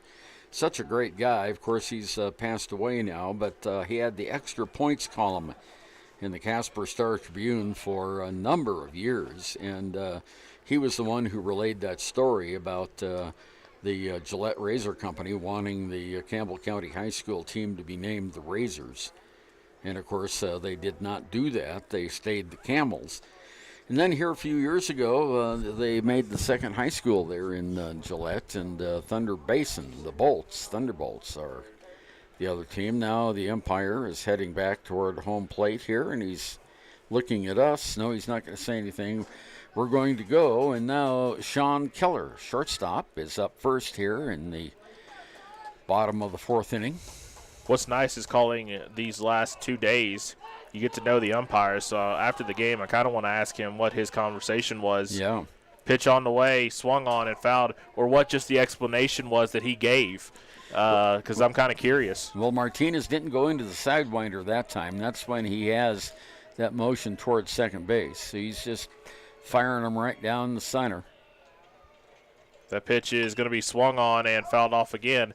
Yeah, his knee's not going towards second. You can see his hips not changing. Right. So I wonder, and I'm kind of curious if that's going to affect his pitching style at all. Because, I mean, I don't know if there's like certain techniques that each pitcher has. Pitch is swung on, and it is fouled off again. Nice grab by the third base coach for the Razors. Or the Rage, I should say. See, I do it too. It's okay. Yeah. Razor City Rage from Gillette. Count is 0-2. Pitch on the way by Martinez is outside for ball one. Well, the sun's back out in all its glory again here at the Lander Senior Babe Ruth Field at Lander City Park. Beautiful day here in Fremont County. Low again, ball two. And again, around 2 o'clock, according to the Weather Channel app, there's going to be a little bit of a possibility of a rain shower. So we still have 2 games to go this afternoon. Second game me and you are doing, Casper and Glenrock, and then at 5 p.m., Green River and Lander. Ooh, that one looked really pretty, but it was inside and high. Full count on the batter. Keller was Did you hear the Cheyenne fans? I did, yeah. They were looking for the strike 3 call. Yeah. Pitch by Martinez. Swing and a miss. There it is. And they got it on a swinging strike for the first out. Brings up Seth Bernard now. In the hole is Barack Terrell. Okay, 9-0 the score here. Bottom of the fourth inning. It's been all Cheyenne so far. They were visibly upset with their loss last night. 10-run loss to Lander. So they're making amends for that here this morning. Pitch on the way is swung on. It'll be hit towards the third baseman. He'll throw over to first in time. 5-3 for the second out of the inning, and that was a good scoop up that time by Pacheco, and he fired it over to Cobb. And 2 outs in the inning, and now Terrell is up to bat. He grounded out to the third baseman last time in his only at bat so far in this game. Pitch by Martinez. On the way is going to be low and in the dirt for ball one. You know, this Cheyenne team has got a little more pep in their step now. You could tell a difference in body language here today from yesterday. That is a nice pitch on the outside corner, 1-1. We don't have many strikes on the inside corner, do we? Just that left-handed batter. Yeah. We had a strike on the inside corner, but they've mostly been on the outside. Next pitch is swung on. Fly ball is going to be foul. Look out, truck. In the parking lot. And it just goes over him. Just missed that truck pulling into the parking lot, bounced over. I bet he's stopping up now and looking, I don't think I'm going to park right here. Now and get that ball, please. If the guy in the truck could grab that ball. And there's a pop-up here on the infield to third base. And caught. And that's the inning. So we go to the top of the fifth. It's 9-0 Cheyenne. We'll be right back. My name is Sarah Lowe, and I have been in law enforcement in Fremont County for 13 years. I didn't know much about therapy in general until I got injured in October of 20 chasing a cow. So I had to get shoulder surgery. And after my surgery with Fremont Orthopedics, I went to Fremont Therapy. and they were really excited to see you. So it was a really warm, welcoming experience. We tried all sorts of different methods to increase and make sure I had the best mobility for my job. Rachel's a firecracker. She's just a little spitfire. It was fantastic, a great environment to go and have your therapy.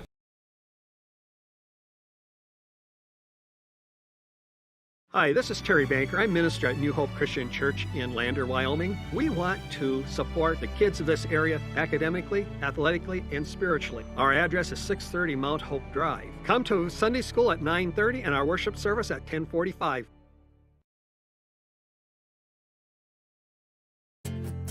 From one corner of the state to the other, over 82% of Wyomingites wear their seatbelts. And to the 18% who don't, we say, let's buckle up for life, Wyoming. When repairs are complete after a collision, you expect your car, SUV, or truck to look like new. That's the service you'll receive at Stork Auto Body in Riverton. Professionalism and meticulous attention to detail. You can depend on Stork Auto Body, 841 Miniweb Avenue, Riverton. Those are street tacos, aren't they? Yeah, there are street tacos here, Ernie, and those look really good. Yeah. We came back on the air. We were talking about food. We're in the top of the 5th inning, and it is 9-0 Cheyenne. And we got new waters, and Miss Kelly got one that has got salsa all over it, and I don't feel bad at all about it. Oh, here comes some more water. So, there's even more water. We're going to be hydrated for the rest of our lives. Yeah, there we go. There's like 16 waters just got up here. Yeah, okay. I don't know how Jordan Officer just carried all those. Pitch on the way is going to be swung on and missed as Hernandez is up to bat here for the Coyotes. The right fielder. Thank you, sir. Earlier in the game, he scored a run and grounded out. Next pitch is swung on and missed for strike number 1. Yep. I think. Yeah, it's 1. No, it's 0-2. 0-2. 0-2 is the count. You know, it's amazing when you get a big lead like this, sometimes the teams ease up a bit. Yeah, and I don't expect that to be Cheyenne's approach, but that is very true as that ball's outside 1-2. You know, we see that in basketball a lot. Yeah, we do. A team will get a big lead and they'll just kind of go back to cruise control and they get caught, sometimes lose. Pitch on the way outside again for ball 2. Beautiful afternoon here in Lander City Park. We have a little road right out behind the outfield fence, and then right next to the road is the middle fork of the Paposia River. Pitch is swung on and fouled off, so now 2-2. We also have a little creek running through right behind us here, Travis, so we've got water on both sides of the field. So if we get really thirsty. Yeah, we can go dunk our head in the creek. Yeah. 2-2 the count now. Here's the pitch. Swung on and fouled back. I had that one. Yeah, you sure did. And if you didn't, I would have. Yeah, someone would have. We got Jordan Officer up here, and man, I know you. Help me. Hunter Velarde is up here. I should have known that. You look different with your helmet not on, bro. Isn't it amazing? Football players always look different when they're wearing their helmets. Pitch on the way is high for full count. Ball 3, so 3-2 now. It's funny because I yesterday when I was leaving, me and you talked, and then someone came up and said, "Hey, nice to meet you, Mr. Announcer. Did not know my name. I've been calling you guys all season long." Oh. That pitch is going to get fouled off, so it stays 3-2. So I don't feel as bad anymore because they just call me Mr. Announcer, which is fine. Better than some of the worst things. Yeah, I've been called that too. Right. On some of the games. Yeah, the kids are always agreeable with you. They always like you. That's not true. Pitch on the way is swung on. It's going to go under the glove of the pitcher, and he's going to get called out at first. That was a close play, but a good scoop by the second baseman. It goes 4-3 for the first out of the inning and brings up Talon Smith, the catcher for the Cheyenne Coyotes. Smith will take a minute, twist the bat around. His bat is gray tipped with yellow in the middle, so I think I know where he's trying to aim. He struck out once and then grounded out to the second or the shortstop. Pitch on the way is low and in the dirt. Ball one. And remember, we're going to be here tomorrow and on Sunday as well. 4 games on Saturday and 3 games on Sunday. Pitch on the way is going to swing on, and it is going to get caught for out number 2. And should this score hold, that would mess things up all kinds of ways in one of the pools. Because Gillette has 1 win. Cheyenne would have 1 win should we stay where we are. And then not 100% who the other people in the pool is. And so it's going to be a point spread after that should things get really hairy by the time we get to Sunday. Demeraux steps up, the center fielder for the Coyotes. Taps the bat on the edge of the plate. Gets kind of close in there in the batter's box. Waiting for the pitch. On the way. Outside, ball 1. Miss Kelly, can I see the pools, please? The pool? Yeah, it's over by the middle school. I knew he was going to do that. Yeah, everybody in the town knew you were doing that. Pitch is swung on and fouled back. So now 1-1. So there's 2 pools, and so pool 2 or pool red is Lander 2, Rock Springs, Casper, and Glen Rock. This is in pool blue. This is Lander 1, Cheyenne, Gillette, and Green River. So Lander 1 has a win. Cheyenne would have a win. Gillette would have a win. Green River would have no win.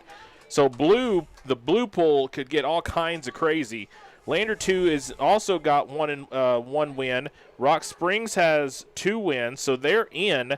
Casper and Glen Rock is the game coming up next after this one. Swing and a miss by Demeraux.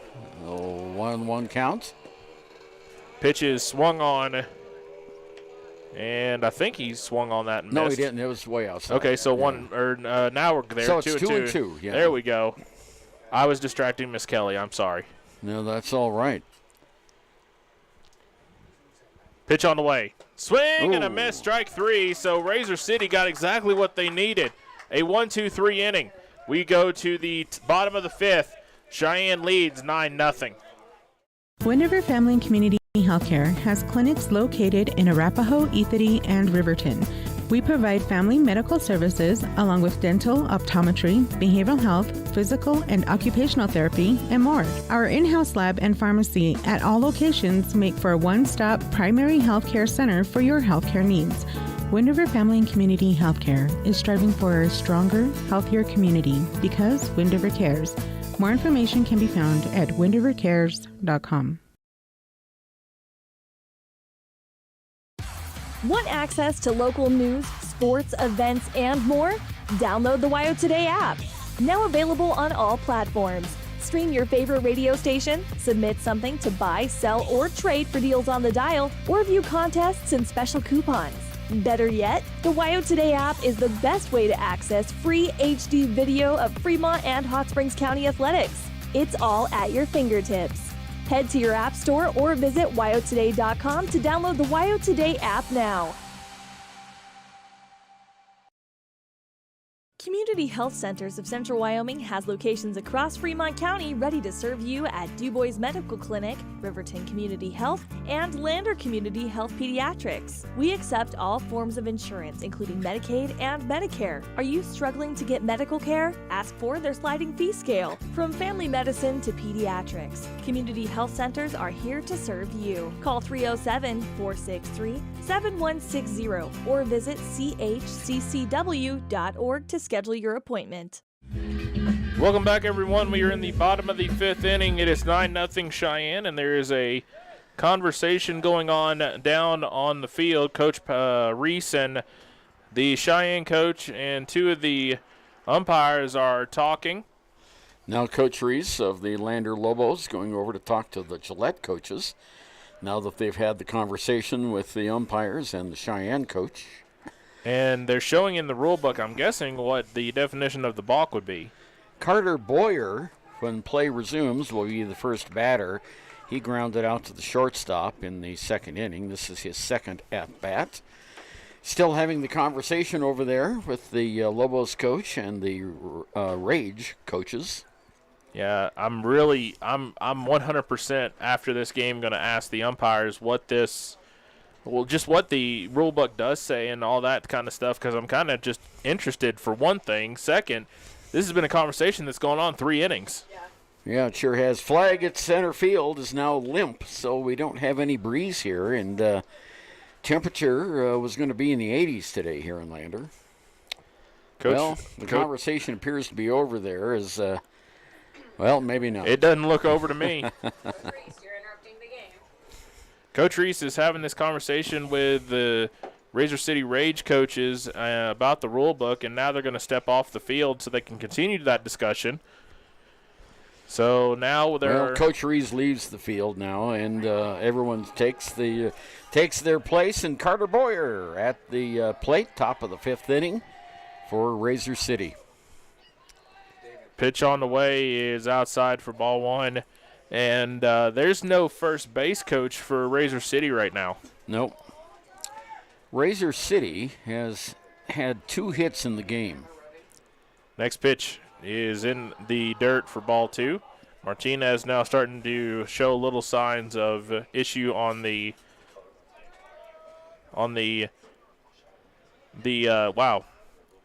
Pitch is going to be swung on, and it's going to be high fly ball to the field, and it's going to get dropped. So third hit. That's another case, Travis, sorry for jumping in there, when you got to call for the ball. And neither of those players called for the ball, and it dropped in between them. Yeah. So that's going to be an error, and we'll give it to the shortstop. And so Hoxie's going to stand in, and Hoxie will bat from the right side. He bats in place of the pitcher. Designated hitter. Pitch on the way is high for ball 1. Runner is at first, and the runner is Boyer. Hoxie steps in with a 1-0 count with nobody out.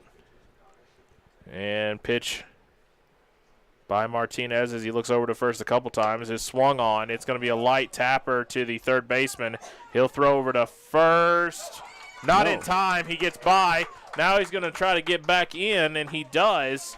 And so it is going to be nobody out. And now, as you said, partner, you called this a little earlier, Gillette starting to get something going here with runners on first and second and nobody out. That's right. Now coming up to the plate. Let's see, it says Ellis on the back of his jersey, number 17. So this must be a new player coming in to bat for Craig. So Connor Ellis is going to step in. Ellis will see first pitch swung on and miss as he was trying to bunt. Yeah, strike 1 for Ellis. Let me get his name in the scorebook here. Okay, so comes in the top of the 5th inning. Lead off by both players on first and second. Throw over to second, not in time. That was close, though. They got another uniform all messed up. But, with the color that Gillette has, it's kind of a prairie gold and black, and the dirt just kind of blends right in there. That ball is going to be swung on, hit to the third baseman. He's going to tap third. He'll throw over to first, not in time. It'll get past.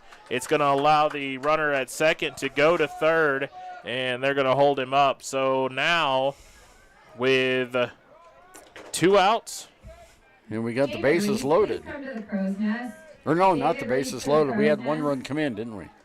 I didn't see a run score. They tapped the runner on third. Oh, that's right. It was the force out of third. Yep. I'm sorry. Thank you very much for that. That was a 5U and then a 5-3. So we have 1 out in the inning. So now they're going to have a conversation on the mound. And I'm still trying to figure out, is there 2 outs or 1 out? There's 1. There's 1 out. Okay. So he stepped on the bag. The throw over to first was not in time. It actually went past the first baseman. That was a good scoop, though, by the third baseman, and the throw was just a little bit too low. Right. And pitch on the it's going to be Martinez who will stay in the game after that conversation with the pitching coach.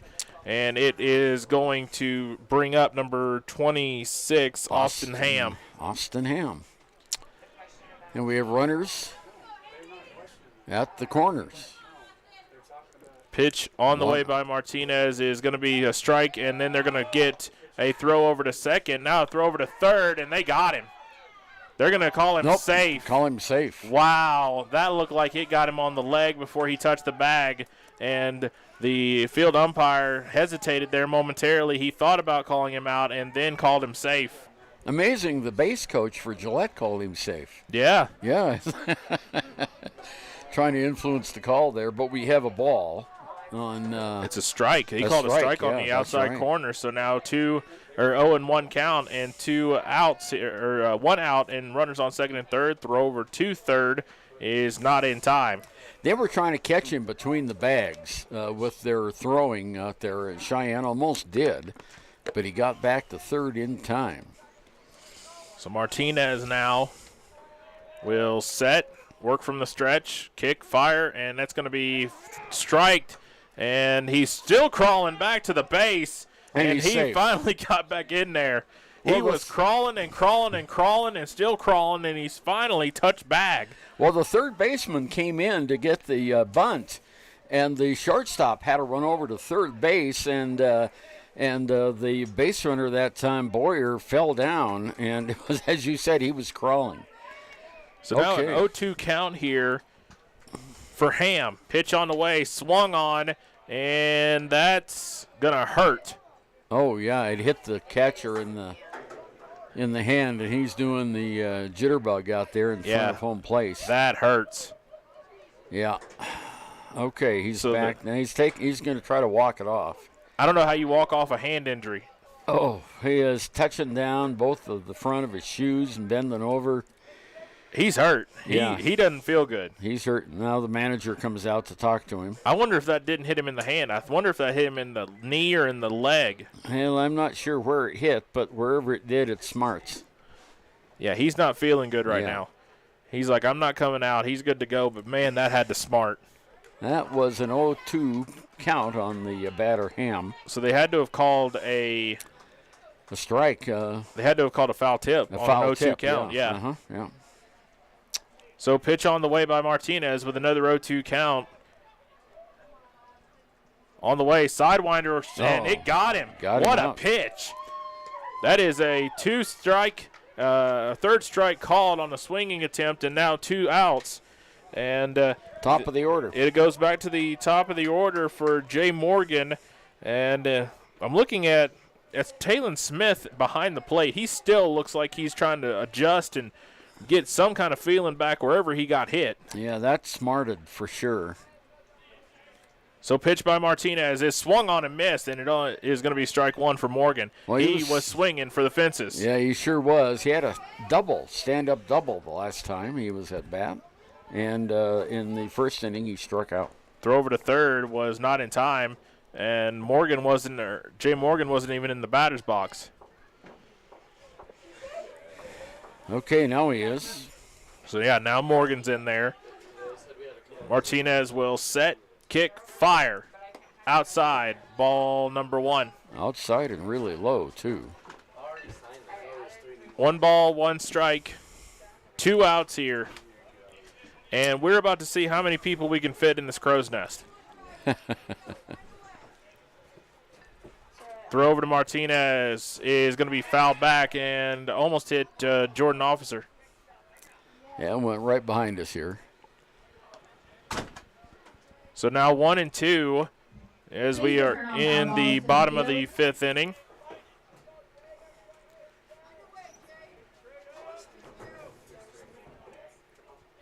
Martinez thinking about going over to third. Now he's going to deliver. Swing, fly ball, left field.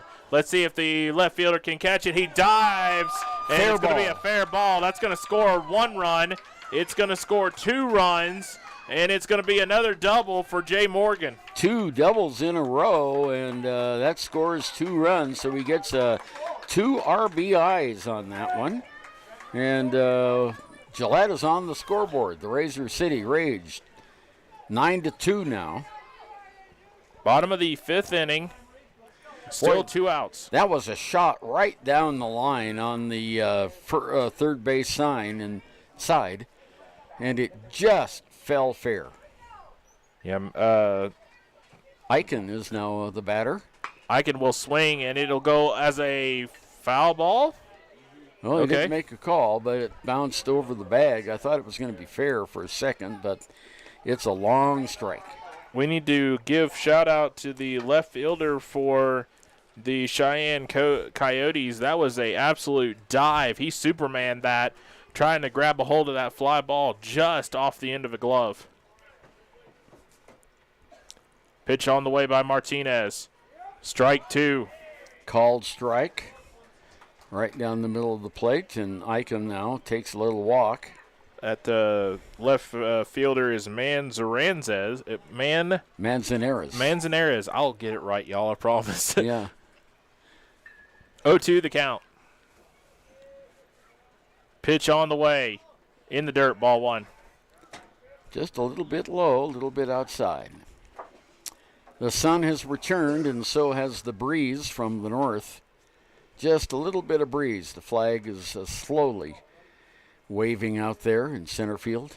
In all of its glory. Yeah. Pitch on the way is swung on and missed. It's a drop, strike 3.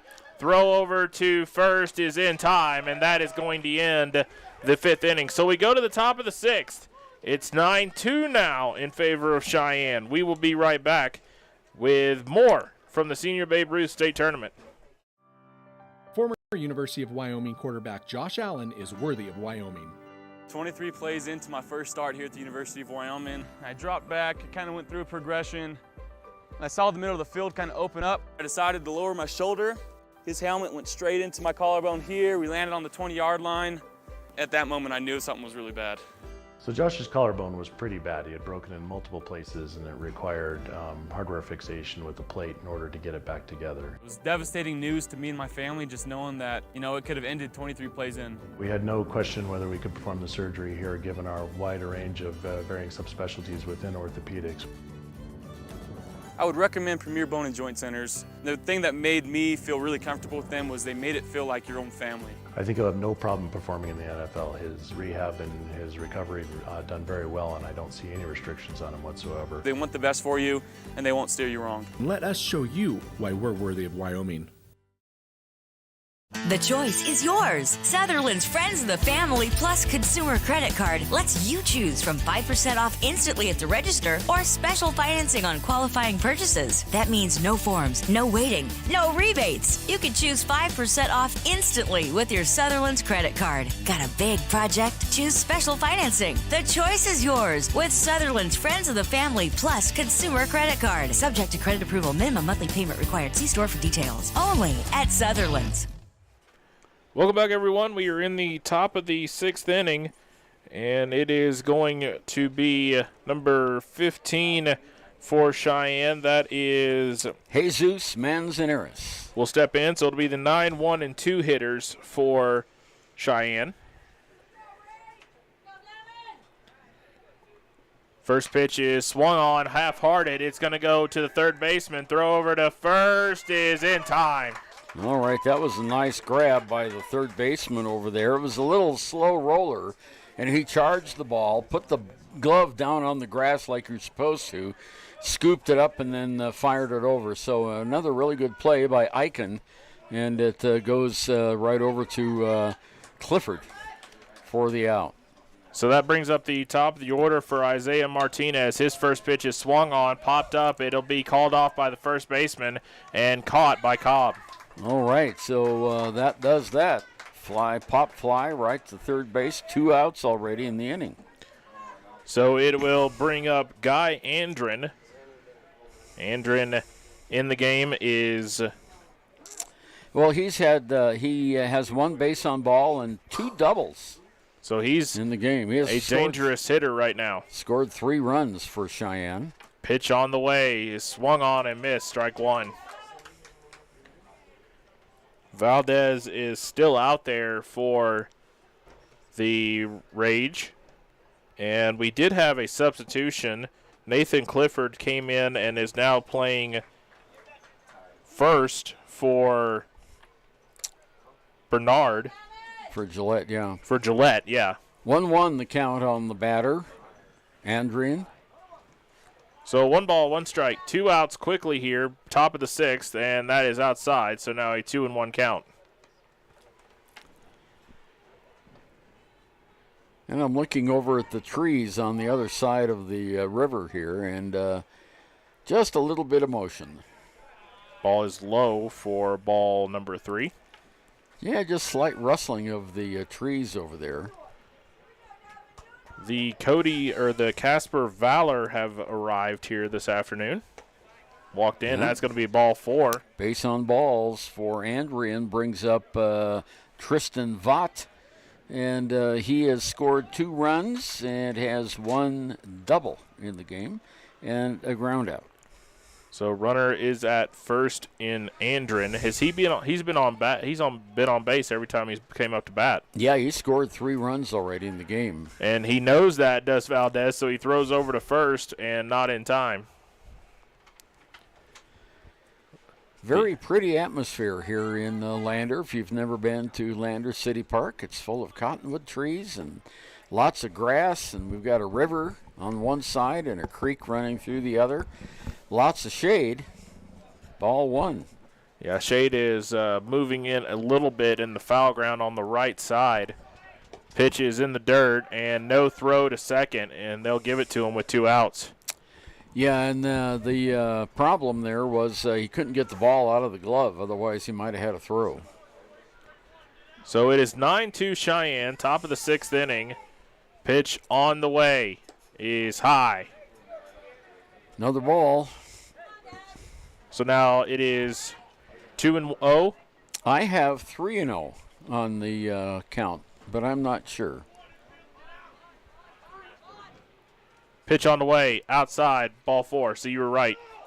Throw over to the third baseman is going to go past him, and it'll score a run. So it is now 10-2 in favor of Cheyenne. All right, that was Andrian that came in on that bad throw down to first place. So for third base, it would be an error on the catcher for that. And Tristan Vaught is all the way over at second base and brings up Dorian Pacheco, who has 0 for 3 in the game so far. Hasn't made base yet. Valdez, first pitch is swung on, and it's going to get popped up to the left side. The third baseman and now the shortstop, and it comes in and it's fair, and they're going to say it is foul. Okay, they're going to send Vaught back to second base. Well, there again, we had 3 players converging. No one called for it, and it popped right in. Yeah, that was lucky. They were lucky that was called a foul ball, and that was, I think, the shortstop. I saw a shortstop. And a couple other, and there's another dog. There's a Dalmatian on the running around now. Next pitch is going to be caught as that one hits to left field, and so we will go bottom of the 6th, 10-2 now. Cheyenne leads. We'll be right back. There are 2 ways to buy 4x4 gear: the expensive way and the smart way. The expensive way is when you buy a new truck or SUV and the dealer sells you the brush guard, the heavy-duty bumpers, the steps, lights, winch, you name it. He rolls it all in with your loan into your monthly payment. But here's the smart way. Shop at Wyoming 4x4, where you get expert advice from Dan, quality gear, professional installation, all for a whole lot less than you'd spend at a car dealer. Wyoming 4x4 on North Federal in Riverton. The smart way to roll. From the wide open spaces to the canyon near you, Wyoming.com is reaching more homes and businesses than ever before. For more than 25 years, we've aimed to provide the best internet and phone service to meet the needs of our customers all across the great state of Wyoming. Now it's getting even better. Wyoming.com, expanding to an area near you. Wyoming.com. We're out there. Welcome back, everyone. We are in the bottom of the 6th inning. Cheyenne leads 10-2, and we are quickly going to take a look at the schedule for the rest of the day.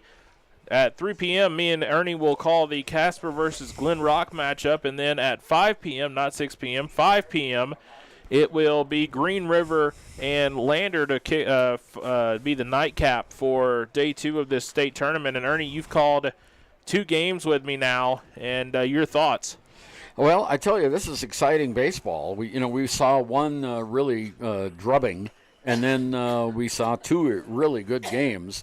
And in this one, Gillette is starting to come alive, and they've got 1 inning left to do something with here, or actually 2 innings. So Cheyenne leading 10-2, and they've come back quite nicely from their loss to Lander. Yeah, absolutely. I did not expect Cheyenne to go down quietly, especially after what they did last night against Lander. And the biggest problem that they had against Lander is they couldn't get base runners, and now they have plenty of them. Yeah, that's right. And Sean Keller, shortstop, is the first batter for Razor City. Comes up on the right side. And so the Rage, as Ernie said, down to their final 6 outs here. And the first pitch is going to be bunted attempt, and it'll be called a strike. Yeah, I missed it. So when you go for a bunt and you miss, that is a strike. Now we have winds coming from the southwest again. Yeah, winds are just going all over the place as that pitch is outside for ball 2. So Martinez now 1-1. Or 2-1 is going to be where we sit.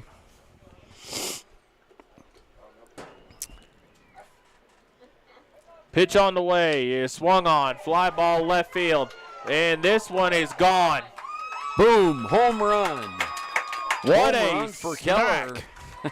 That was a absolute smack by Keller to left field, and partner, you called it. Look where the wind's blowing. It blew to left field. Yeah.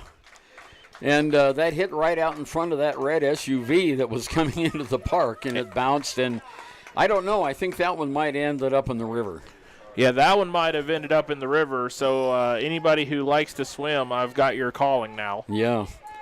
Well, we don't want you out in the water. You know, the water's running pretty fast. So. Oh, yeah. So goodbye, baseball. Yeah, right. Okay, coming up to bat now, Clifford, who replaced Bernard in the last inning in ball 1. I thought he had offered it that, but they'll call ball 1 on the outside corner. They're going to appeal, and now they're going to say no swing. Yep. Always a good idea to appeal on something like that. Yep, you never know.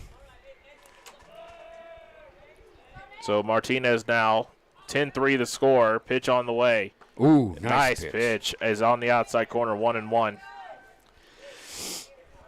So if you're in town, come on by. We've got plenty more baseball coming up, 2 more games today, and then a lot of other things going on around the park as this pitch is going to be in there for strike number 2. The 50-50 raffle, you do not have to be present to win. Just be here to get your ticket.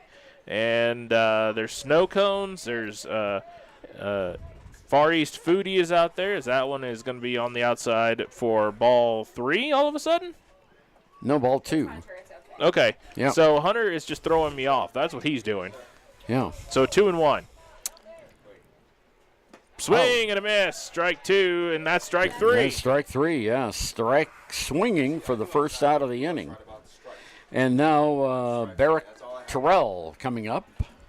So Hunter Velarde is the one running the scoreboard, so I need to go. I'm going to have to go talk to his mama. Is that why we had 5 balls up there a second ago? Yeah. Pitch on the way is outside for ball 1 to the batter Terrell. You know, it's interesting. We don't have really a typical scoreboard here. We've got a little handheld wireless device that communicates with the scoreboard. Yeah, it really is very interesting. Outside pitch is going to be ball 2. Yeah, it looks like a telephone. It's so small. It does. Yeah, it really is. It's smaller than your phone, actually, but controls the scoreboard. It won't be for long. That ball is going to get smacked, and it's going to get up. That was really weird by the third baseman. He didn't make a really definite move towards the ball, even though it was going right towards him. Well, coming up now after that single is Carter Boyer. He's grounded out twice. And actually, there's going to be a change of pitchers as Martinez is going to give the ball to his coach. He'll shake hands with the coach. Probably up on the pitch count, I would guess. That's what, no? No. And so maybe he's just getting tired. Is that Coach Cobb out there? Okay, so Coach Cobb is out there talking to the infield. He's going to switch Martinez out, and we'll take a commercial break. When we come back, we will find out who the new pitcher is, and we will get you started or get you reset as we are at a 10-3 ball game in the bottom of the 6th inning, and Cheyenne still leads. We'll be right back. Central Wyoming College now offers Bachelor of Applied Science degrees in Early Childhood Education and Organizational Management and Leadership, with an emphasis in outdoor education, tribal leadership, or business and entrepreneurial leadership. CWC offers 3 ways to learn: online, virtual, and in person. Learn, grow, lead, and advance at Central Wyoming College. CWC is leading the way with expanded programs in the Bachelor of Applied Science degrees. A proud sponsor of this broadcast is Bailey Enterprises. For over 50 years, Bailey has become the name you can trust. With Pit Stop Travel Centers, you can fuel up and stock up on trip snacks at locations all over Fremont County. You can also put your trust in Bailey Tire and Auto for service to keep handy for those times when your luck runs out on the road. Refresh at the Speedway Cafe with a dine-in meal or a round of carry-out with a variety of specials to keep you going. Go with Bailey.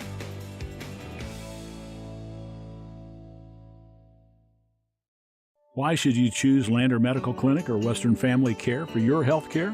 In addition to 4 locations in Fremont County, they also provide telehealth. Telehealth can be your go-to answer when you're out of town, on the road, or just can't get to urgent care. All you need is a good internet connection. To schedule a telehealth appointment, call 332-2941 today. That's 332-2941. Lander Medical Clinic and Western Family Care. With telehealth, they're putting your health first every time.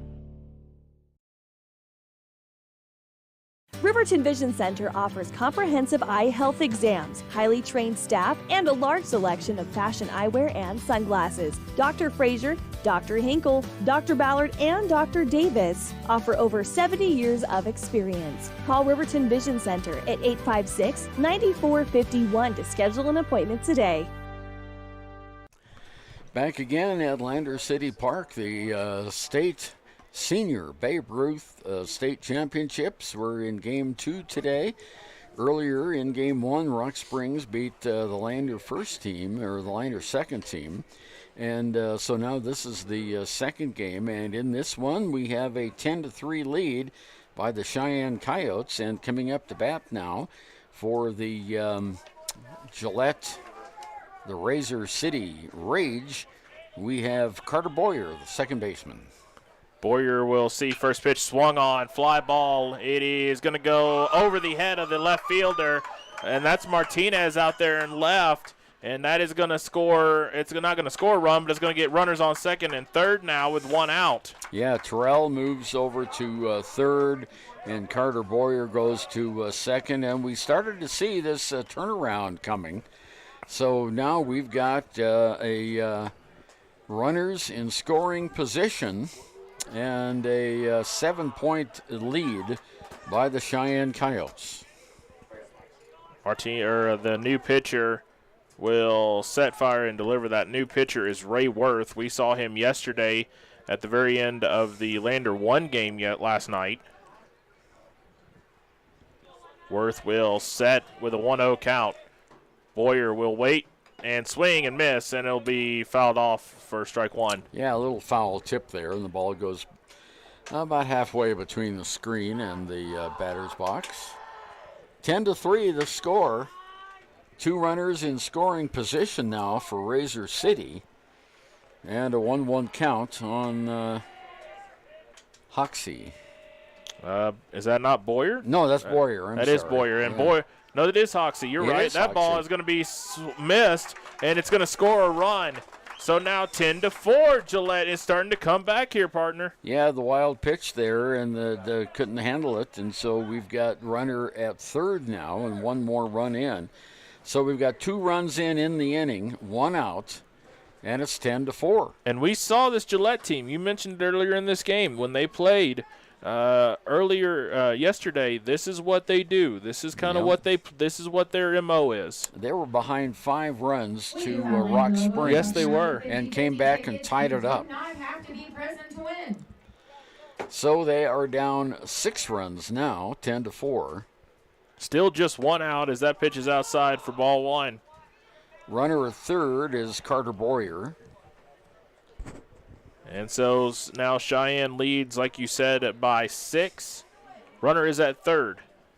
Pitch on the way. Swing and a miss. And now 3-2 full count. That was a healthy swing, too, by Hoxie, who's the designated hitter for the Rage. Yeah, now the next pitch is swung on and miss. And that is what Cheyenne needed to kind of calm things down, a strikeout. 2 outs in the inning now, and that brings up Ellis to bat. Connor Ellis, this will be his first time at the plate here this afternoon as we reach the 2 o'clock hour. Pitch on the way, swing and a miss. And again, reminder everybody that at 3 o'clock, me and Ernie will be still here as we call the Casper versus Glen Rock matchup. Pitch on the way, inside, ball 1. 1-1 now, the count. Runner 90 feet away at third base is Carter Boyer for Gillette. Ellis will set and partially foul that off, and so it'll be OAU. We got him on the hand again. Oh, the same exact hand. Same exact hand for the catcher, and it's a 1-2 count. And I tell you what, boy, he's a tough young man. Yeah, that is a Talon Smith. Yeah, Smith looking at 2 times getting hit in the hand, and now a 1-2 count here for the batter Ellis. Yeah, he's sitting there waving his hand around, looking at his hand. Now he gets back in the catcher's stance. And here we go. Pitch by Worth is outside for ball 2. Or actually inside for ball 2. 2 balls, 2 strikes. And the wind slowly coming in now to home plate. I think it's gone every direction since we've been here. Really, it's kind of swirling around. Worth will set, kick and fire. Swung. Fly ball is going to get popped up into foul ground. No one's going to get there. And so we go back to 2-2. Everyone tried, though. The catcher, Smith, was there, and the pitcher was there. The first baseman was there, but it just fell closer to the screen. There's quite a bit of distance between the screen and home plate here, which and is nice. And everyone lost their hat. Everyone who ran lost their hat. It looked like someone scored a hat trick in hockey. That's right. Hey, speaking of hockey, the Avs are 1 game away from the Stanley Cup if they can win at home. I'm glad you picked up on what I was trying to pitch at. That ball is going to be swung on and missed, strike 3. So we will go to the top of the 7th. It is 10-4 Cheyenne. We'll be right back. In any sport, athletes face the chance of sustaining an injury. According to the Athletic Training Association, 90% of student athletes reported some sort of sports-related injury. What's more, is 54% report playing while injured. For various reasons, sports-related injuries are increasingly leaving our youth at risk of exposure to opioid-based pain medication. Fremont WhenTheGameSlowsDown.com is here to help navigate monitoring medication, social support, and suggestions on what to do when the game slows down. Brought to you by Fremont County Prevention Program. Why should your new floor come from Carpet One? Because we're passionate about the spaces our neighbors call home. We're part of your community, and we're also part of the world's largest cooperative of independently owned and operated flooring stores. So you can be sure you'll get great selection and outstanding value with every installation. Whether it's carpet, hardwood, tile, or luxury vinyl, our experts take the guesswork out of choosing the right floor. We're your local Carpet One Floor and Home, the one store for your perfect floor. At Teton Therapy, our people make the difference.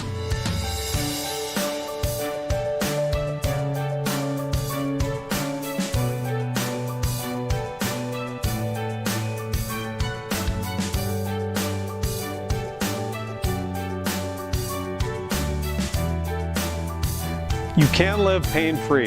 The amazing staff at Teton Therapy can help in Lander and Riverton.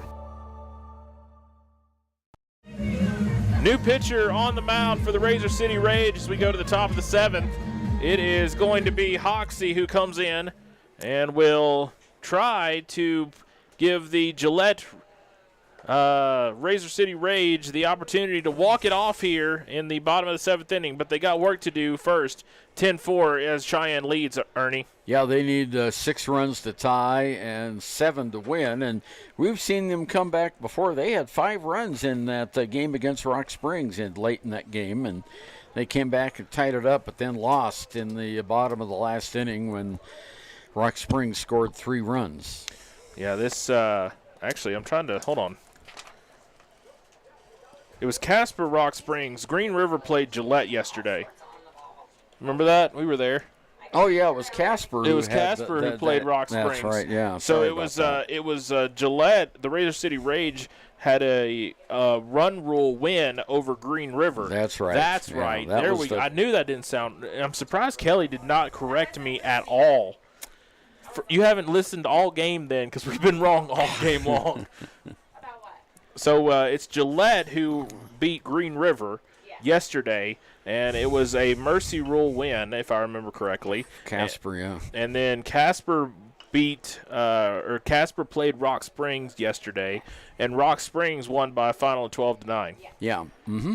It was not. And Casper came back. And Casper came back, and that's why at the 3 o'clock game we can mention it, because Casper's going to take on Glen Rock. Okay, first batter here for the Cheyenne Coyotes is going to be Bryson Cobb, third baseman. He hasn't made it on base yet in this afternoon's game. And first pitch to him by Hoxie is low and in the dirt for ball 1. Yeah, he grounded out to the second baseman. He flew out to the center fielder twice in his first 3 appearances here. Next pitch is high for ball 2. So Christine is in town. She's got the dogs with her. Your wife. That is your fiance. Yeah. Mm-hmm. Almost wife. Pitch on the way is going to be high for ball 3. Still trying to figure out where we're going to do the wedding and who we're going to invite. I know you're getting an invitation. I know Kelly's getting an invitation. I think the entire Lander Lobos team's getting an invitation, actually. So, well, Hoxie having a little control issue here, and there's the first strike that comes in, the new pitcher for Razor City. I thought about it. Pitch on, it's a 3-1 count with nobody out here in the top of the 7th inning. Yeah, but Christine want to have a wedding in the baseball diamond? That's what we were just talking about. Yeah, I know. Ball That's 4. going to be ball 4.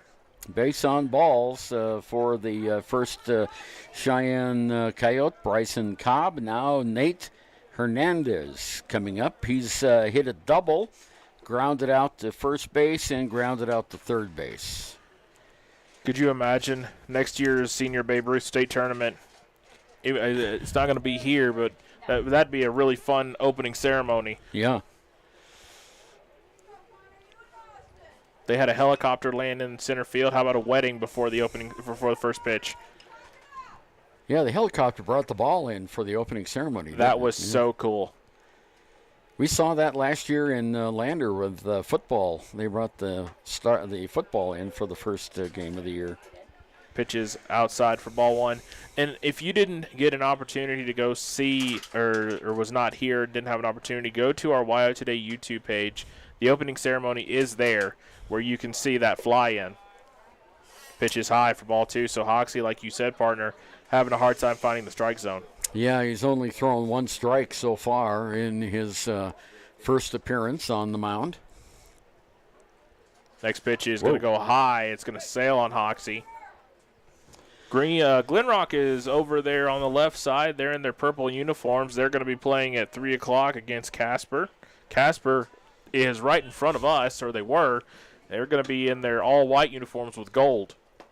Another base on ball, so 2 base on balls in a row by Hoxie.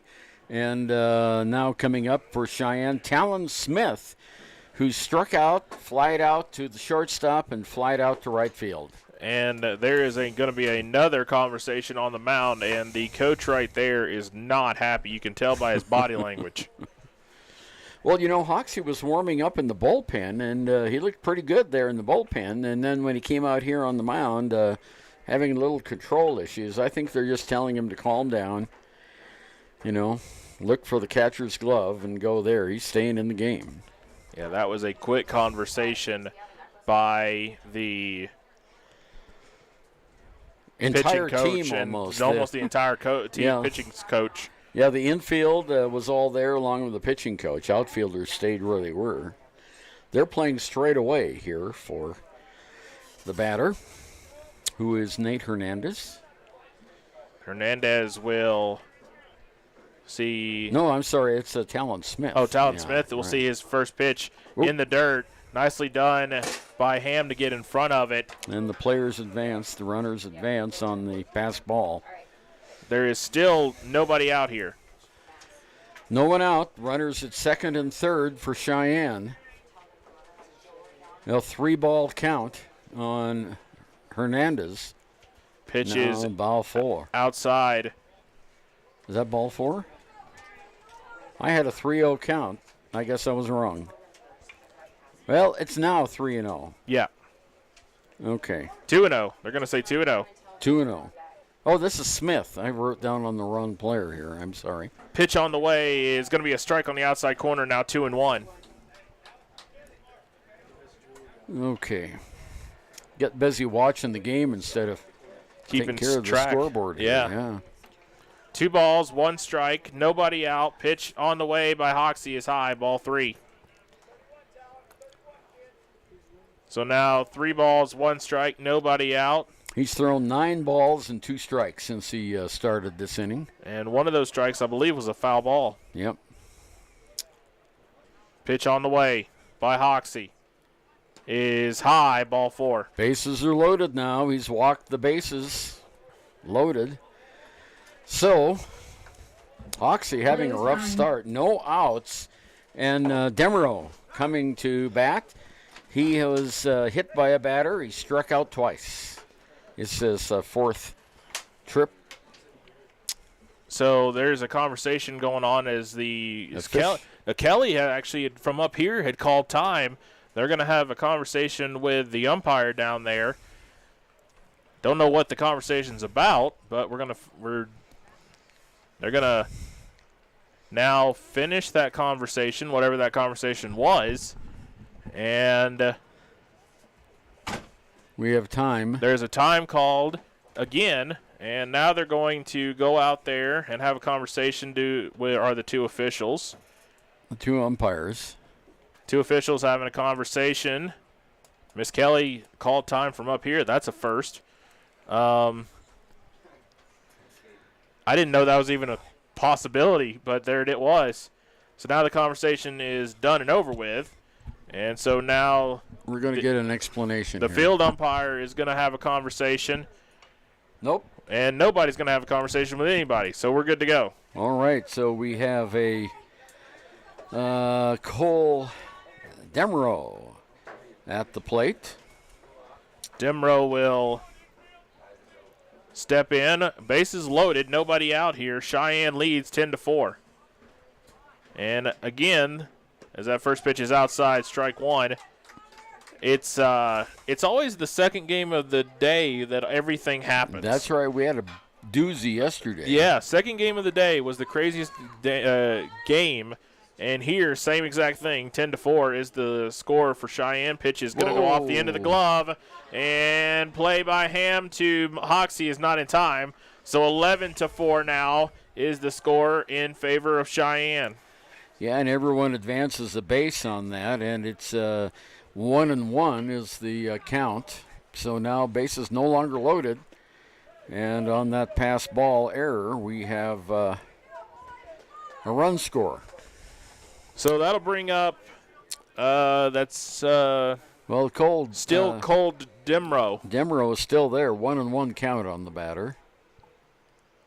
And now the umpire is having a discussion with the Cheyenne coaches. And there's something being said by the they're saying language. Okay, so there's something being said over in the dugout that is not acceptable. And so the coach is now having a conversation with the umpire.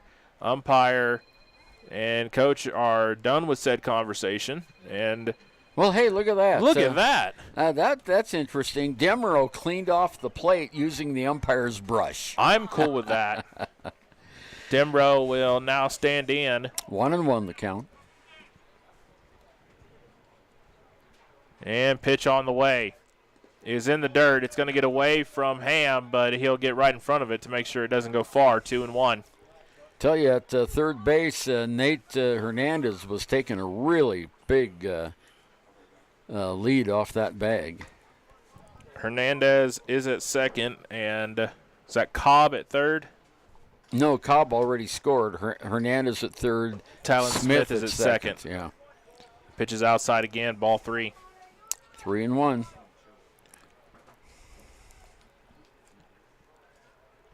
Three balls, 1 strike. No one out still. 11-4 the lead. Time called. And now time is called. And they're looking for something on the batter.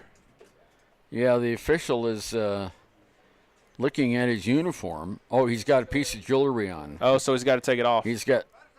And they're going to call him out. He's not supposed to have any jewelry on, and he had a necklace on. And he was called out. So, I guess that would be what kind of call would that be? That's a called strike 3? Is that? Umpire, I don't know what to call that. So just an out. So first out of the inning on the jewelry. Try putting that in the stat book. Yeah, he was playing with the not playing. The umpire was looking at the jersey, and he opened up the shirt, and there was a necklace. You can't have that. And okay, so now they're going to walk Worth.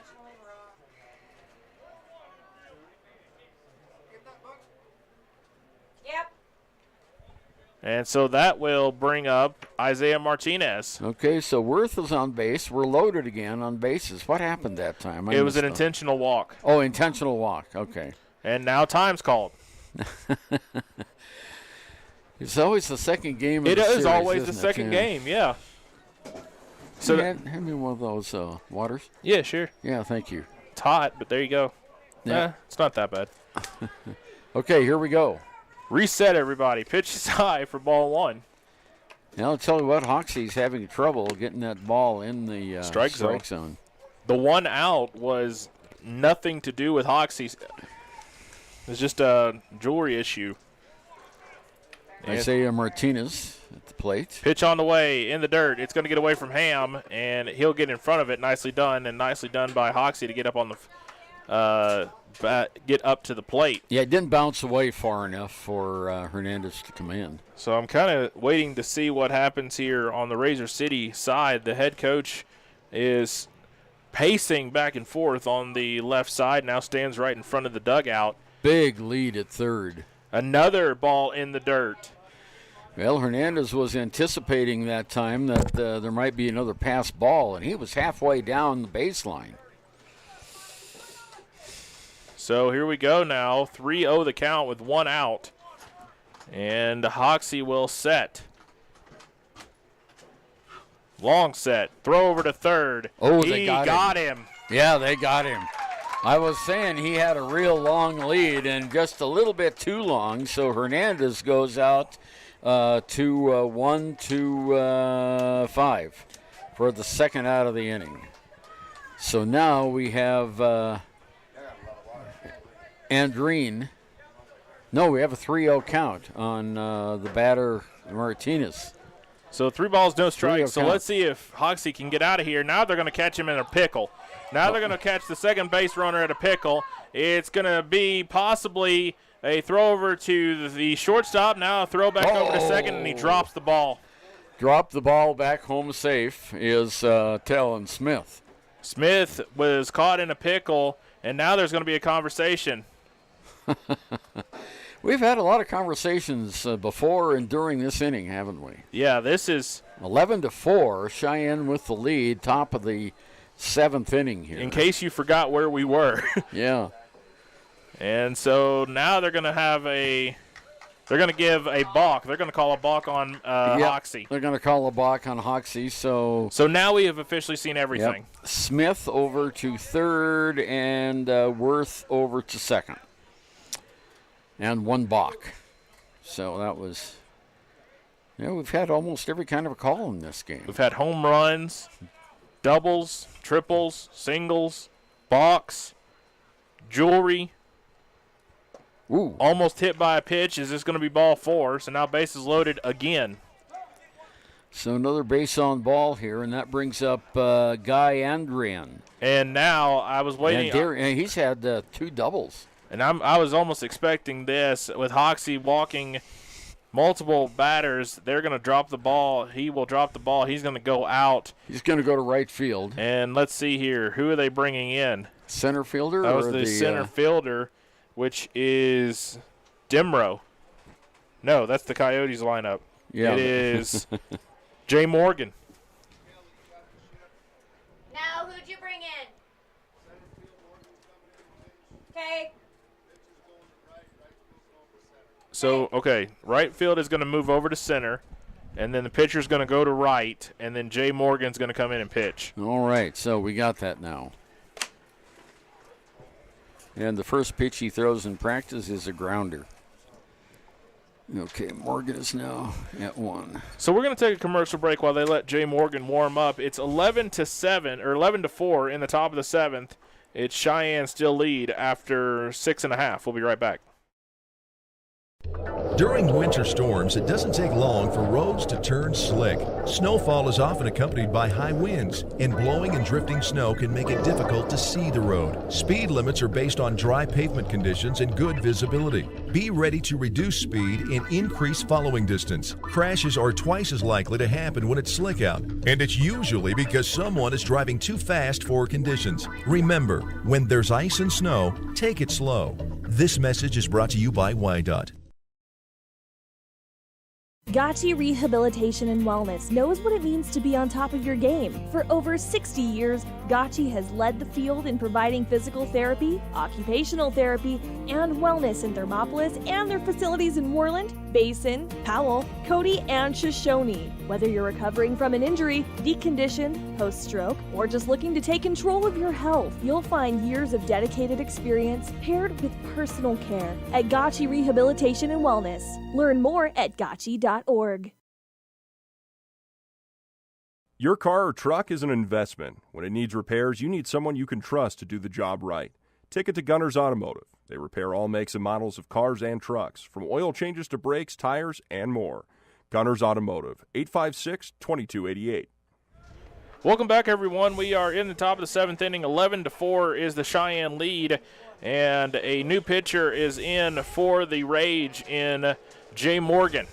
And Guy Andreen, sorry about that, is coming in. He's a lefty, so he's batting back. He scored 4 runs today for Cheyenne. And his first pitch is going to be just outside for ball 1. Just 1 out in the inning. 2 outs in the inning. Oh, I'm sorry, 2 outs in the inning. Yeah, that's right. So let's see if Jay can get the Rage out of this inning. Swing and a miss, strike 1. 1 ball, 1 strike now for the batter, which is Andreen. Andreen, as you mentioned. Guy Andreen. Andreen will set, swing, and foul off to the left side.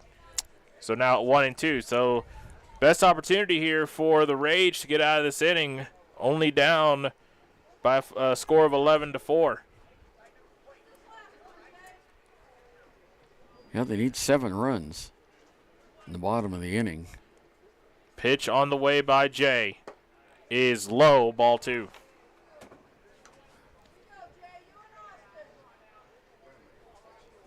Ham is still behind the plate. There was other changes.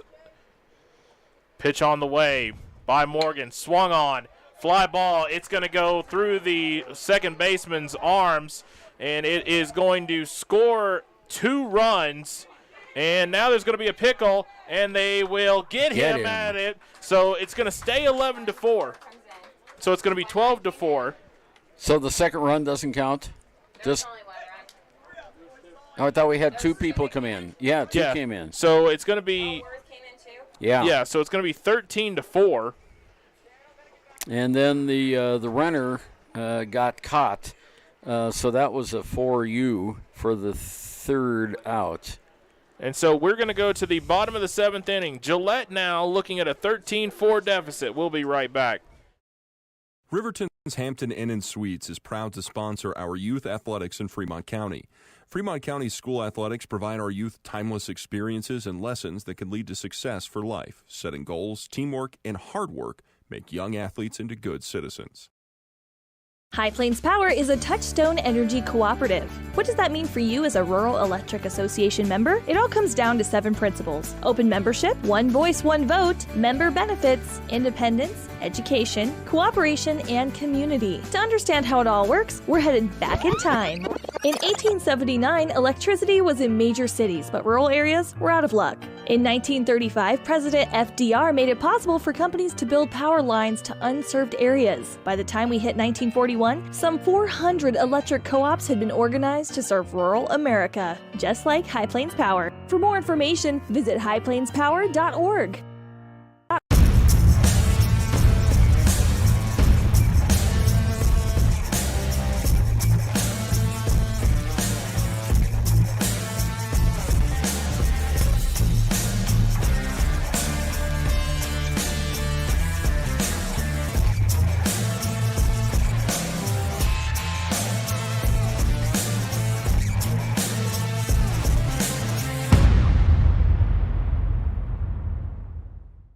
My name is Sarah Lowe, and I have been in law enforcement in Fremont County for 13 years.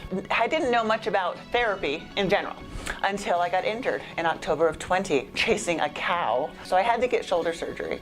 And after my surgery with Fremont Orthopedics, I went to Fremont Therapy. And they were really excited to see you. So it was a really warm, welcoming experience. We tried all sorts of different methods to increase and make sure I had the best mobility for my job. Rachel's a firecracker. She's just a little spitfire. It was fantastic, a great environment to go and have your therapy. Austin Ham, the batter, files it away. Nice long strike there at the bottom of the 7th inning. It is crunch time here for this Gillette team, 13-4. They only need 9 runs to tie. Yeah, only. Yeah, that's... Pitch on the way is outside. 1-1. Trying to see a pitcher for the... Cheyenne. For Cheyenne is... Ray Worth. Ray Worth, okay. So Worth with the next pitch. Inside and low for ball 2. So 2-1 now. And remember, everyone, 3 o'clock, it's going to be Casper and Glenrock. Me and Ernie will be here for that. Then it's 5 o'clock, almost at 6 o'clock. 5 o'clock, Green River and Lander. Swing, fly ball. This one is going to go over the head of the center fielder, and it's going to go all the way to the wall. And he is going to turn and go for 3, and the throw to third is not in time. He's safe. A triple. Wow, Austin Ham gets a triple on the play. So that helps out the Ranger City Rage comeback trail. Yeah, now the pitcher, Jay Morgan, coming up the bat. Jay Morgan in the first beginning of the game played center field. He's had 2 doubles already in the game. He's a big stick here for Gillette. Worth's pitch on the way, swung on and foul. Down the third base line, long strike. Nice catch by the third base coach again. Yeah. He's a baller. That's what I. Yeah. That's right. Yeah. Worth, pitch on the way, inside. Ball number 1, 2. It's 1. Yeah, it's 1-1.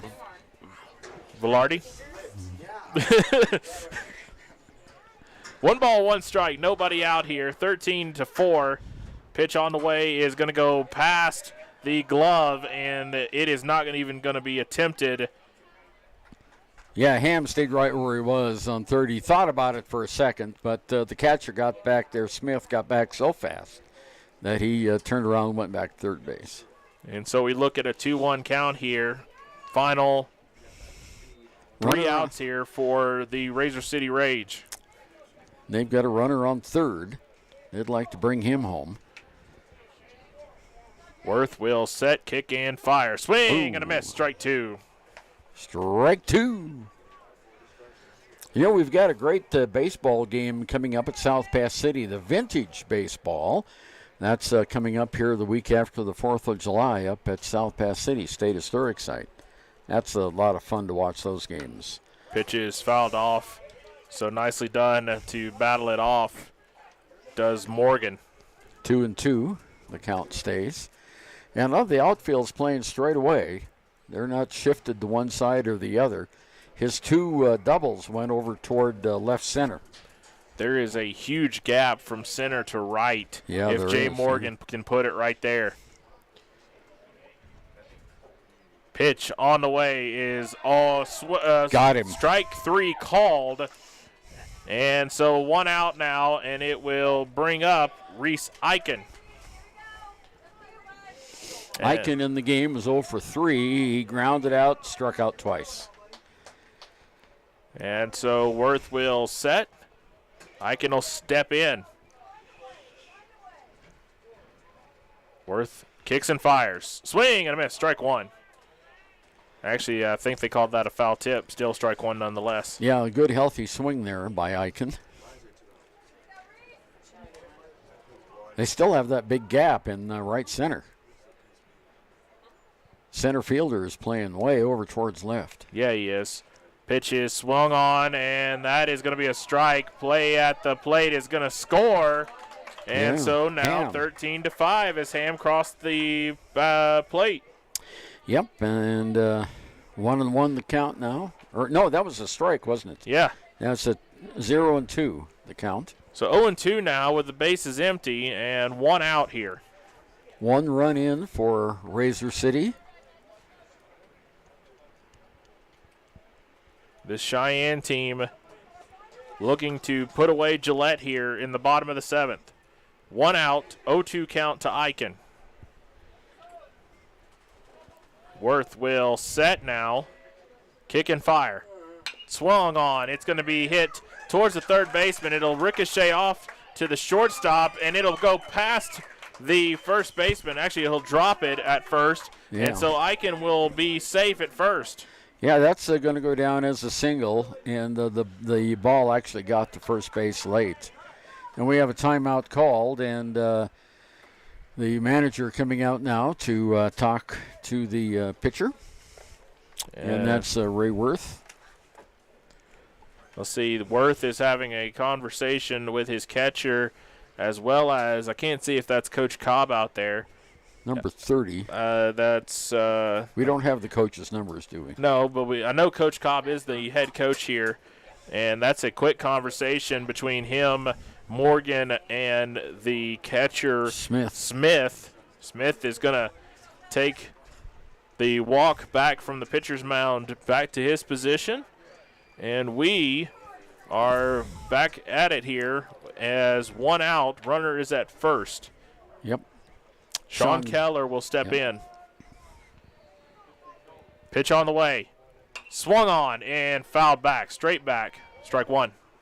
Long foul ball. Please return all balls to the field. Now.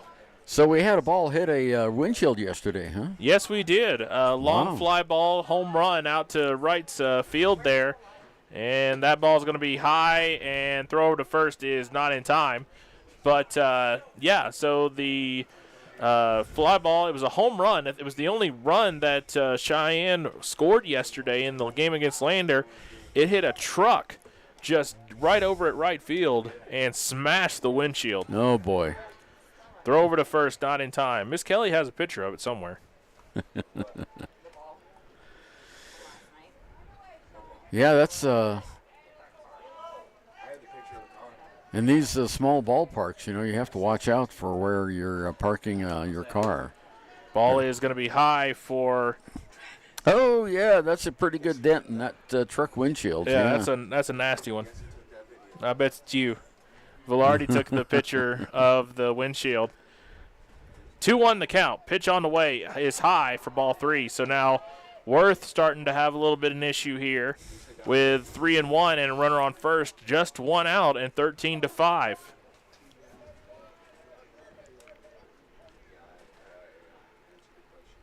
Pitch on the way by Worth is going to be ball 4. Ball 4, so base on balls. So now 2 base runners for Razor City in the bottom of the 7th inning here.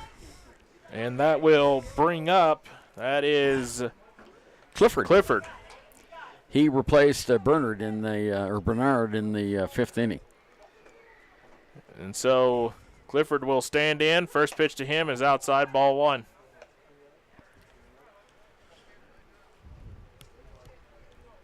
Worth trying to find the strike zone, trying to end this game. 13-5. Cheyenne leads, bottom of the 7th inning. Pitch on the way, strike.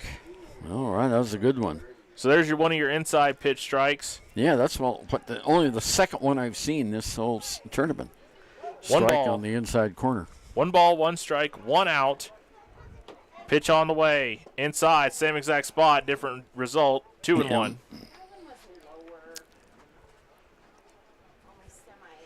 It was still inside. Yeah, right, way lower. Yeah, you're right. 2 balls, 1 strike. Swung on. It is going to be 1 and not 2. So they got the runner at second. So that would be Keller was out 6-4 for the second out.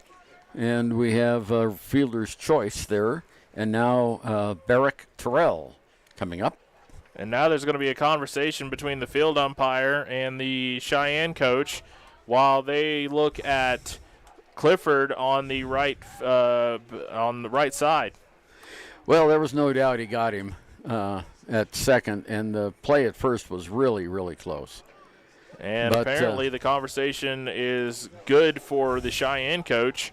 And so we go to 2 outs now in a 13-5 lead for Cheyenne and a pinch runner. That's going to be number 73, which is Cooper Stevens. Stevens will be the runner at first. First and third runners. And the first pitch on the way by Worth is not swung on. High ball for 1-0. Yeah, he held up just at the right time. Just at the right time. Yeah. So Worth will set, kick and fire. Inside, and it'll get past. And Terrell now looks at a 2-0 count. Runners at the corners. 2 outs. And a 2-0 count. Terrell will stand straight up. Pitch on the way. Swing and a miss. 2-1.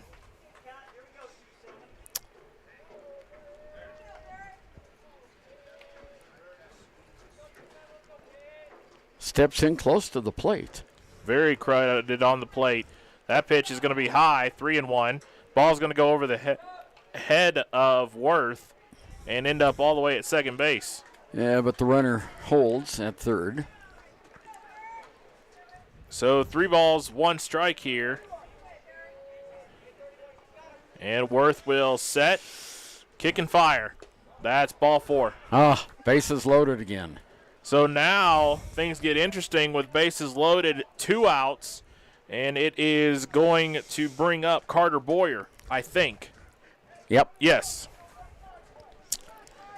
And Carter in the game has 1 base on balls, and he scored once and hit a double. Pitch on the way is high, ball 1. Hit a double his last time up at bat, and then scored in that inning.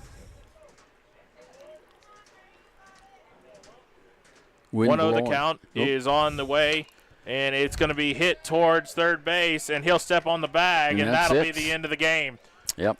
Final score, 13-5. We'll take a quick commercial break. We'll come back. We'll give you the final numbers, and we will get you set up for the third game of the day between Glen Rock and Casper. We'll be right back. Cheyenne and Gillette coaches. Hi, this is Terry Banker. I'm minister at New Hope Christian Church in Lander, Wyoming. We want to support the kids of this area academically, athletically, and spiritually. Our address is 630 Mount Hope Drive. Come to Sunday school at 9:30 and our worship service at 10:45.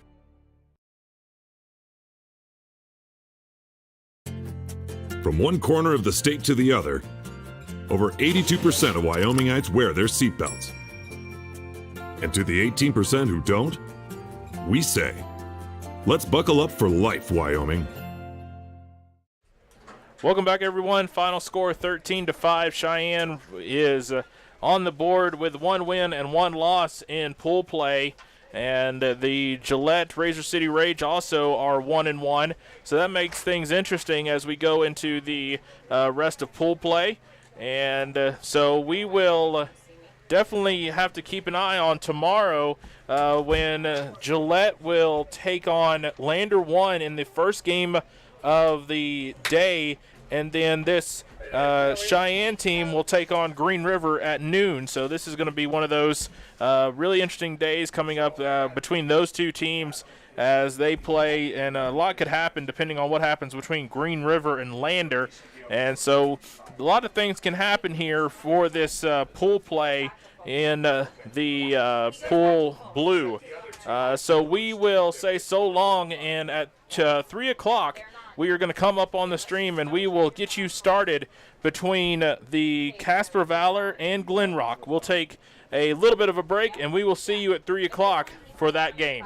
When repairs are complete after a collision, you expect your car, SUV, or truck to look like new. That's the service you'll receive at Stork Auto Body in Riverton. Professionalism and meticulous attention to detail. You can depend on Stork Auto Body, 841